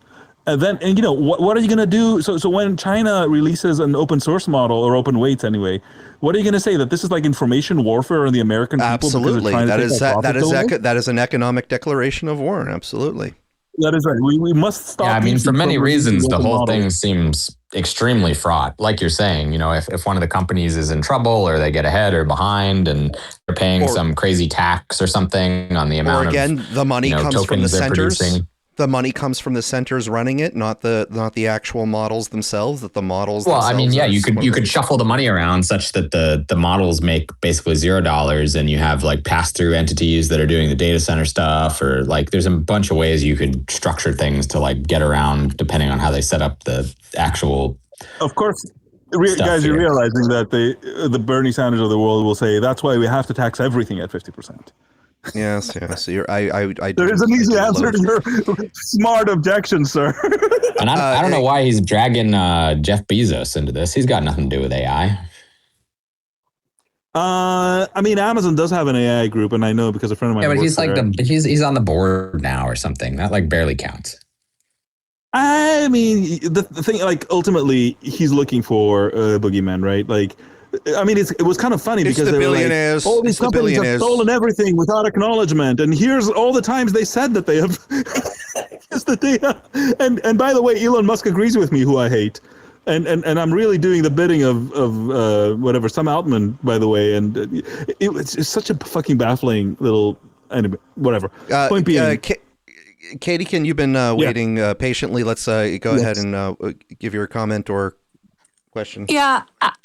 Instead of Bernie's 50% tax on the stock side of AI companies, I wanted to ask you if you would apply Andrew Yang's value-added tax on the era of AI as a solution. Working on the campaign, though, I'll preface it for explaining what his specific policy was to fund the EBI. We called it freedom dividend. I don't know how familiar you are with his rise to running for office and his success in that, but he was popularized on Joe Rogan. One of his talks in Seattle. Yeah, in Seattle. Was that before or after Rogan? He got pretty popular after Rogan, and he talked about his book, A War on Normal People, which does talk about automation and technology a lot. So it goes into how he would fund the EBI. So basically in Europe, that's what he would say, half of Europe average. Basically, a value-added tax is the incremental value added to each stage of the production and distribution of the goods and services. So businesses would collect it on the sales and claim the tax for the value-added tax paid on the inputs. So the way you convert that in layman's terms, because you would argue that the economy is increasingly, awarding like the tech giants, Amazon, Google, you would say hypothetically 1 cent off of every Amazon transaction on a customer buy would essentially be how you would like extract the value out of tax. So it wasn't only a value out of tax, but he said just as Doge is doing, the other half of it would be just cutting out inefficiencies in social programs. But that would fund the UBI. And the way we talk about it is it's just a floor. It doesn't matter what income bracket you're in. It wouldn't stagger the amount of UBI you get. It would be 1,000. That's why we called it the freedom dividend. So if everybody, I guess some people like push back on that. They're like, oh, rich people shouldn't get it. But he would just argue that if you're a citizen, you should get it. But, in his book on the War of Normal People, this is even before all the stuff we're talking about today. It was like when self-driving trucks were first being tested, the first truck to go from coast to coast was a truck delivering butter. So these are some of the talking points we try to insert on the debate stage. He didn't get much time, but he ended up bringing like Felon Fred. I don't know if you watched all the debates. He was a truck driver and he had another policy on, making all drugs legal. So that kind of tied 2 and 2 together for that character. But he became like the face of the campaign. And actually that was one of the biggest super PACs was with this truck driver, Felon Fred. He like got all of his friends and buddies to create a super PAC. And they worked with the campaign all the way through Iowa. But the other 2 most common jobs other than truck driving jobs that's going to be automated away, which is the book of War of Normal People, are hospitality jobs and retail, which you can go right now. I think I was like seeing earlier this week, like McDonald's is going to name their AI agent Arch. You go through like a lot of Taco Bells, even in like rural areas now. That was on the list, by the way. The McDonald's story was in, maybe. Yeah. It was on the list. It's on the cutting room floor. You could be arguing that like just this has been happening. I think I don't have the stats right now, but since 2010 in a meaningful way, like technology's been automating jobs away. And so we're going to come to a point where the economy is just different that there's nothing we can do. But anyways, let me try to start to address part of the question. Okay. And it's going to be, multifaceted because it is a complicated, conversation, no doubt. Let us allow the idea that the concept of UBI is not a non-starter, that it has merit in some way, and that it is something that would be relatively acceptable to entertain, and it is not, let's say, economically retarded. Like, let's say that is the entry level here, and that is something that we should entertain. We have to be extremely careful when we start to entertain ideas like that about the ability for the weaponization and the scale in which we were to bring forth such a thing. Let's imagine that at the base level we say, okay, here's a UBI. We've solved exactly the problem of how much the UBI should be per person, because we understand that we are entering a time period where the productivity of each individual is going to plummet as a comparative advantage to the ability for AI to handle the same tasks that they were handling. And we need this UBI as a buffer so that people can still be consuming and sustaining their well-being, at least at a base level, so that, let's say, that they don't revolt against the entire system and cause chaos as a minimum reason and justification for doing so. Now, we have that introduced. There is no guarantee, and in fact, I would argue there is the opposite expectation, that it would remain just a simple pass-through minimum buffer dollar amount. There would be then, on top of that, discussions about valid and invalid usage of your UBI. So if you go out and you blow your UBI on drugs, that is going to be something that we are then going to focus on, the problem of people not using their UBI for their basic necessities or whatever things people wind up doing. Those are going to be yes. They would never say that the UBI should be taken away from the unvaccinated. Okay, that's not something that would happen. Thank you. That's a good example of a situation where the behavior of the people receiving the UBI, their worth and their merit for whatever activities they were engaging in would be something that is observed, because now we are talking about people who, in the ugliest... You're using the money of the American people This is not your Yeah, we okay. would argue on the campaign that you have the right to do that if you want, that you have the right to autonomously do what you want with what's given to you and take it out of social programs. You just whatever, and that most people would be good people, but it's not taking on for addiction. So yes, if you throw it away, what kind of government interaction would you need to facilitate? Let me ask you a correlated question here, something that tugs at the point of the UBI. Why is it that we have all of the sort of welfare programs that we have with all of their structures instead of just getting rid of them and doing a UBI now? I would argue that if we tried to do that. And in Katie Kinn's defense, that's exactly what Andrew Yang was trying to do. He was trying to delete a bunch of programs and install UBI in their place. My argument is that the pressures would always revert back to the more complicated systems of the welfare because people would get their I think I get what Gator's saying, right? You're saying that the people would be their own demise. If you gave them freedom of full choice, it would be less effective than the structured programs because if someone is under the guise of addiction. Are you saying that? I'm not. You're not? Then I'm misunderstanding. Then what are you? I don't want to misunderstand. That's me misunderstanding you then. What is it then? I'm trying to tell you. The argument I am making has nothing to do with whether or not the UBI is preferable to the structured welfare payments. The issue has to do with the way that the political animals activate when it comes to having an ability to influence a program. So if you have the UBI, something that is supposedly offered to be accepted as a blanket stopgap between poverty and non-poverty, something that is supposed to be just a basic level of subsistence funding, you will at some point have the same voting public waging their opinions in the same voting apparatus, the same voting systems that have the authority to add new laws and new regulations on top of that money distribution, whether it be through the future technology of central bank digital currencies, where you are now tracking the purchases. If the UBI is done through that, where they are chained together, or even without that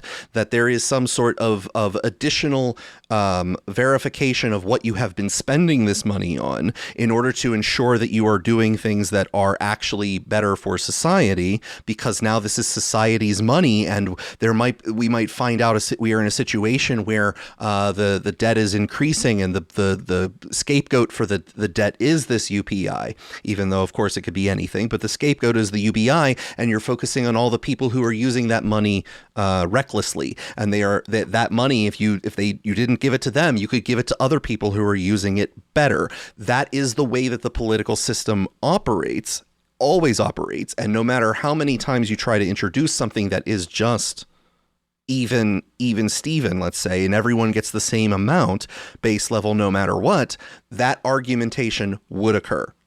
Okay, can I try this again to summarize it? The facilitation of the UBI would cause additional problems because of how politicized it is in monitoring it and facilitating it, and the rules, and either side could manipulate it in a way we wouldn't want to be seen done. Is that correct? And think of it. Let's say it would be impossible structurally to monitor, because we wouldn't do CB, central bank digital currencies.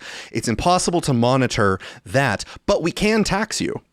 So now you do. Can we go to the UBI. first part, cutting out the welfare programs or not? We all agree? Is this the base that it's inefficient programs right now? We want to cut from those and make sure that the ones that remain are robust, how much we cut. I'm saying no matter if we did that, or not. Can I attempt to bridge the conversation? Yeah. I think, and Gator, you can correct me. What Gator is saying is that we might all here sit around and agree on a way that if we could rewrite the system from scratch, that would be great. The problem is what happened to Doge is what happened to Doge, right? Which is as soon as he started touching certain things, something activated, and he was fucking, the man who fails at nothing was ejected. He's like, he pulled it. He started talking about magic money machines. Are employed to, manage welfare programs and set rules and manage all this stuff at the state, local, and federal level. But it's not just the people, right? It's people, it's entire companies, entire industries have been built around, and they have lobbyists. I mean, like just for and they have just for politicians, food, like all Nabisco and Mondelez and Coca-Cola, they would all lobby because of SNAP funding. Exactly.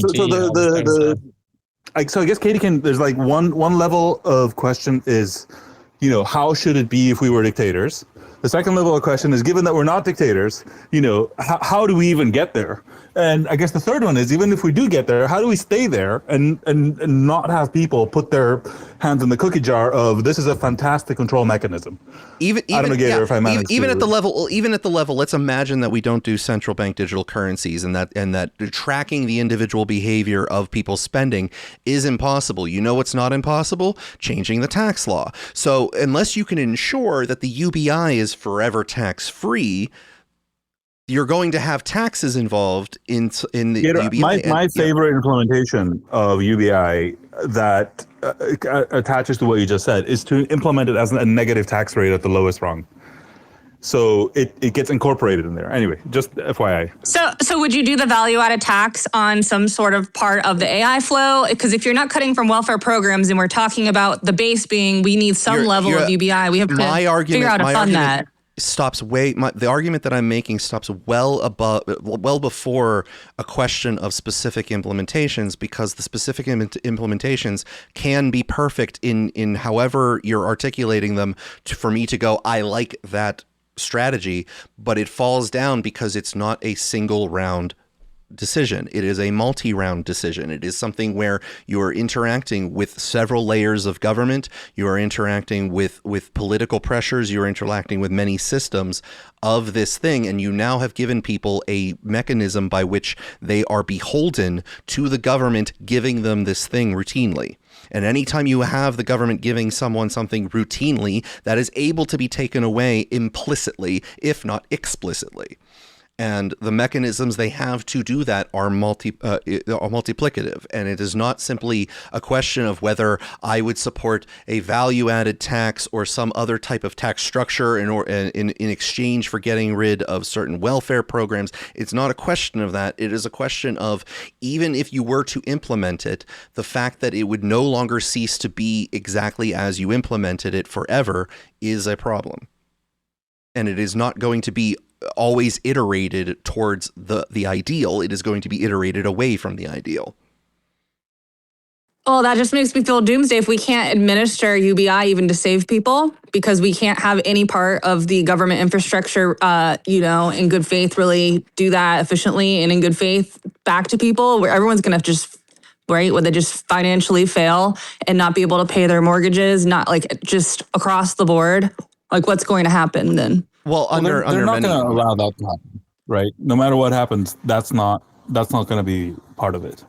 So the stipend check, those were checks, right? I guess we just stay with paper, but still that ties to a record keeping system. So it's the look on the other. Can I try to argue the other side, Gator? Can I give you a pushback? Of course, I guess. Of course. Which is that, like, while that system is flawed, we are swimming in flawed systems, right? So, like, I don't know. I think you've been following the whole Israel integration into the Pentagon thing. It's like, it's not really is it a slippery slope on its own? Yes. If you were to choose that slippery slope over another slippery slope, would you choose the less slippery slope or the more, can you choose the setup? Let me ask you this: would UBI be a good idea if there was no collapse of the productivity of labor? Would it be a good idea to implement it regardless of what happens with AI? That's one of the first questions I would ask. I don't know. You know why? Because people.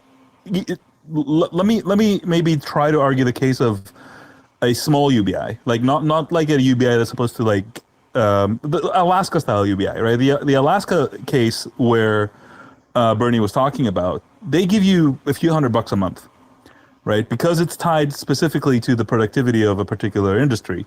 It's not like they can just legislate that they have to give you as much as you need. It is it is a dividend. It truly. And you know what? Like a lot of people, like I think the biggest counter argument to UBI is that it saps your motivation, right? Because ultimately, if you could just get by and not really learn anything or do anything or accomplish anything, but just sort of, I don't know, that's be related a to my that's related to my them. question. Is it a good idea to do regardless of what happens with the AI? You know, the AI hurting. I hear you. Jobs. That's what I'm trying to address. Yeah. So, you know, the truth of the matter is, a lot of people around the world do get some level of UBI just by, you know, dint of being born an American, of being born an Alaskan or a Norwegian or whatever, right? Like, so long as you have enough to fight for, it's still, you know, we are nowhere near the state of, you know, nature that our ancestors were. And yet we still recognize the system as some sort of capitalism. Does that make sense? Like we all have a pretty like reasonable safety net around us. Like ultimately, if you get in trouble, you can always show up at the hospital and they will take care of you and you'll deal with the bills later. You know what I mean? Like that is quite something that, you know, your ancestors did not have.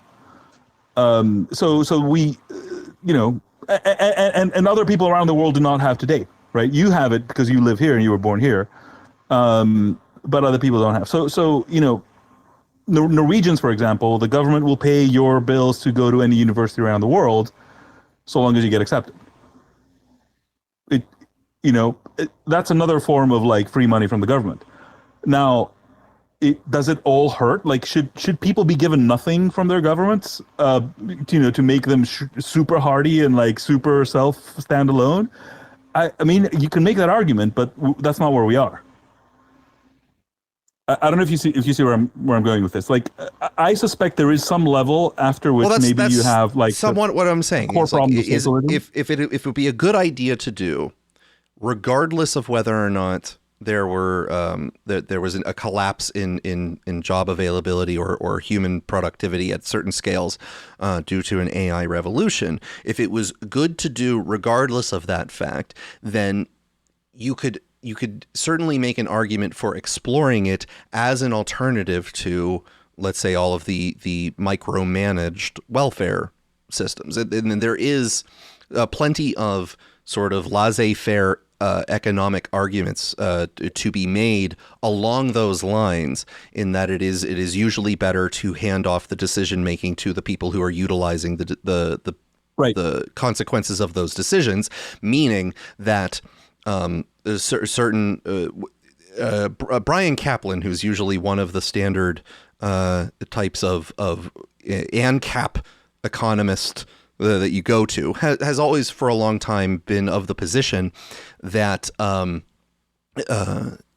means-based just giving people money welfare helps more than exactly. Means-based testing is much better than certain other alternatives, meaning like trying to figure out if they're spending it correctly, the type of SNAP benefits where it's like you're restricting it to specific foods that people want you to eat, etc., that it's just actually better to give them a specific amount of money and allow them to make the decisions as they choose. It is usually better, broadly speaking. Okay, I think I've solved it.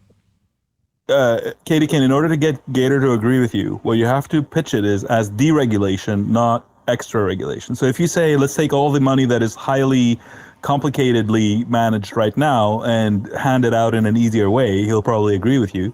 But if you say, let's take all this other money that is not currently constrained by the government and additionally constrained by the government, he'll probably not agree with you. I would actually, well, you have to also then destroy the apparatus that can build back all of the shit that shouldn't be there. And that's where I was getting at with Doge. Like, ultimately, I think much of this conversation is pointless because it's just never going to happen, because the thing that activated with Doge is going to activate again the moment you start threatening these programs. And arguably, that same thing might have been activated on Andrew Yang himself, because, hey, Katiekin, maybe you can help us. What happened to that guy? To Andrew Yang, or? Yeah. He is was saying he was going to run a third party, the Forward Party. And he still Yeah, I writes. He remember. writes in Substack, but prior to the campaign, he actually ran the Venture for America, which he helped entrepreneurs start businesses. But he's just been doing the forward party stuff. And I know. I've just seen these. I got tapes, into and crypto they've been because he pretty first did awful. crypto. We were doing a UBI Especially- coin, which jet set me into this investor group, and that's how I got over consumed with that kind of stuff. And everybody and their mom dropped off after the NFT era. That is so he left that as everyone else did. But that's what happened. I guess what I saw is that he evolved into he came into the conversation as a pretty breath of fresh air, but he evolved, in recent times. I saw it through the into campaign a myself. pretty standard So. Democratic pundit who was arguing that Kamala is better because otherwise it's Trump. Just the usual. They didn't give him a cabinet position. I mean, in Iowa, who performed the best was actually Mayor Pete. Biden wasn't even there. Kamala ran an awful campaign. Her sister was the one who helped her run the campaign, and it was god awful. But everybody else other than those two had present. And it didn't matter how good you did. There's this app called the Bus app where you would basically enter the data for manual door knocks. And so you could see all the activity of all the campaigns. And Biden and Kamala had zero activity. And so the way Iowa works is it's a caucus state. It's a physical vote. And Nevada's like that too. So after Iowa, you decide on New Hampshire.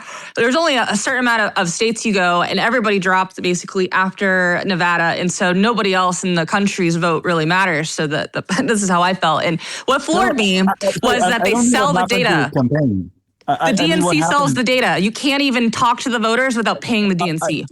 I understand. I'm just saying, Andrew Yang himself became a far more just regular Democrat pundit after that whole campaign. Yeah. Which is what shocked me. And his takes on COVID were extremely mainstream in 2024. And he's just another sort of TDS type lib in my book, which was very disappointing, seeing.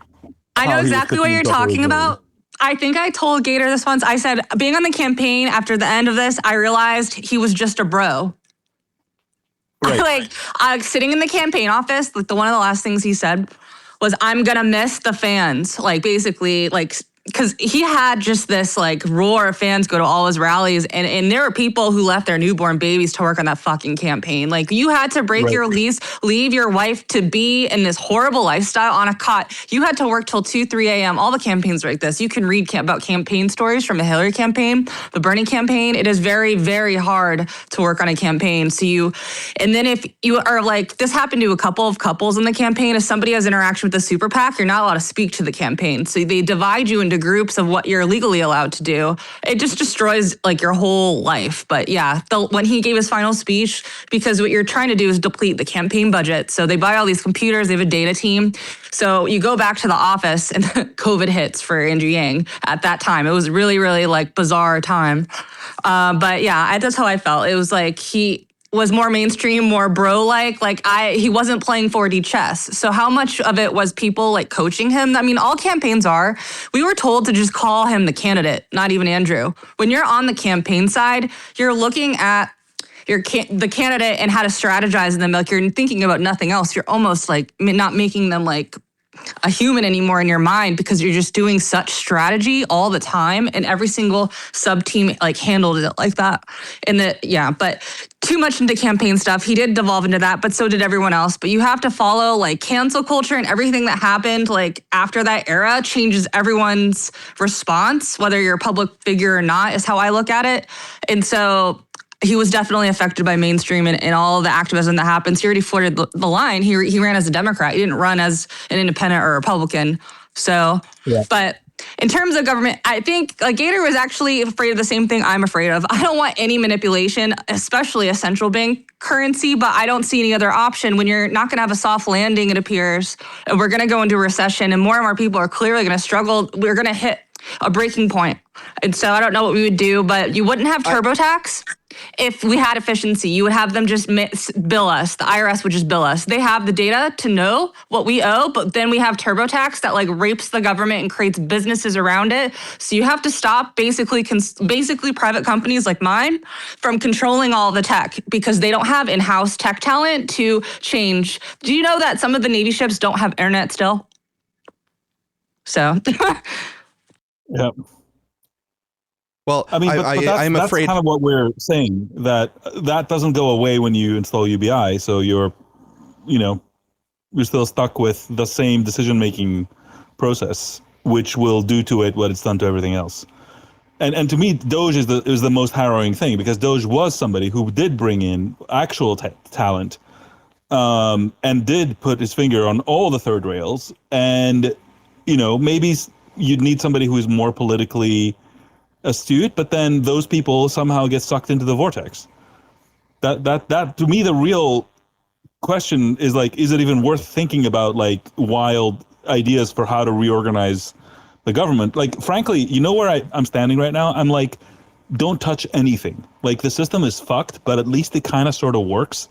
And any, like, radical change to the system while this whole AI thing is happening is more liable to fuck it even, like, harder and faster than to, at least with AI, we can hope that there will be some sort of abundance explosion, which panic is the greatest time to mobilize people and to do that. You can't let a crisis go to waste. That's right. Yes, exactly. I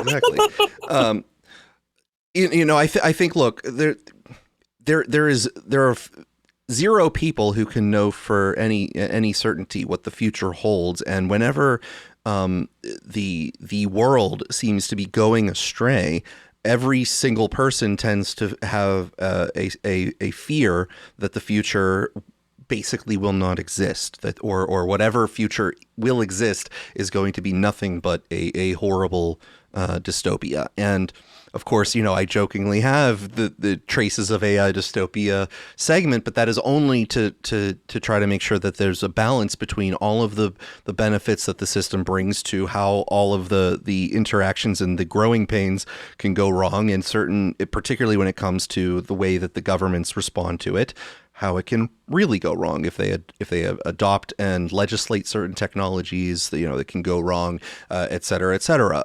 I'm as pessimistic as often the presentation might be, I do still have a large degree of optimism, because we're somewhat of a resilient species. We do tend to figure things out, ugly, in ugly ways, crude ways, but there's now over 8 billion of us on the planet, which is, it's been a pretty weird way of getting there, with a lot of odd mistakes and bizarre things that we've done.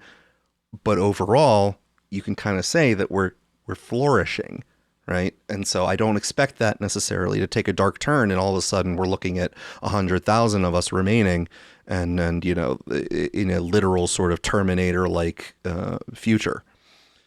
So, Gator, I want to read you this because it's just such a mindfuck. But I sent you a DM. For some reason, I don't seem to be able to attach to the thread. Okay. This is somebody I'm vaguely acquainted with, but he was working on AI policy at the White House for a time, but no longer. Dean Ball, and he wrote this. He says, if you're an AI safety person who wants major federal action now, you should want for Anthropic to lead in advancing the frontier into dangerous capabilities, because the Trump admin will now be primed to see whatever Anthropic does as quote-unquote bad, and what other labs do as quote-unquote good. If Anthropic hits a recursive self-improvement loop first, it's much likelier to be viewed by the administration as weird and scary, whereas if anyone else does it, it will be normal and innovative.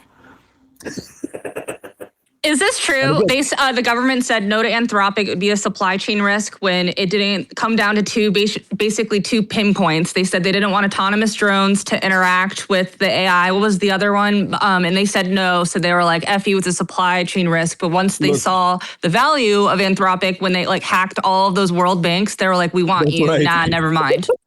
Last I heard, Anthropic has their own staff deployed with the federal government, and they're using the latest models for offensive cyber operations. Well, they're the best. Well, are they going to IPO at $1 trillion? Because now they're like, we need you. So we're all fucked.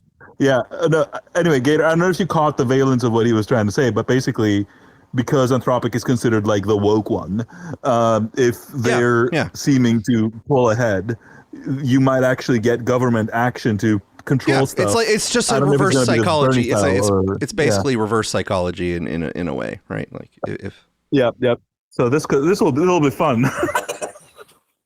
This is going to be a lot of fun. I have no idea what's going to happen, but I'm here for it. Well, The McDonald's having an AI system that they were calling Archie was on the list. It's on the cutting room floor this week. There's some other things, Alex. I want you to know that the algorithms on the various platforms have made sure to continue punishing me for having interacted with things in the past, and that this week the punishment has been twofold.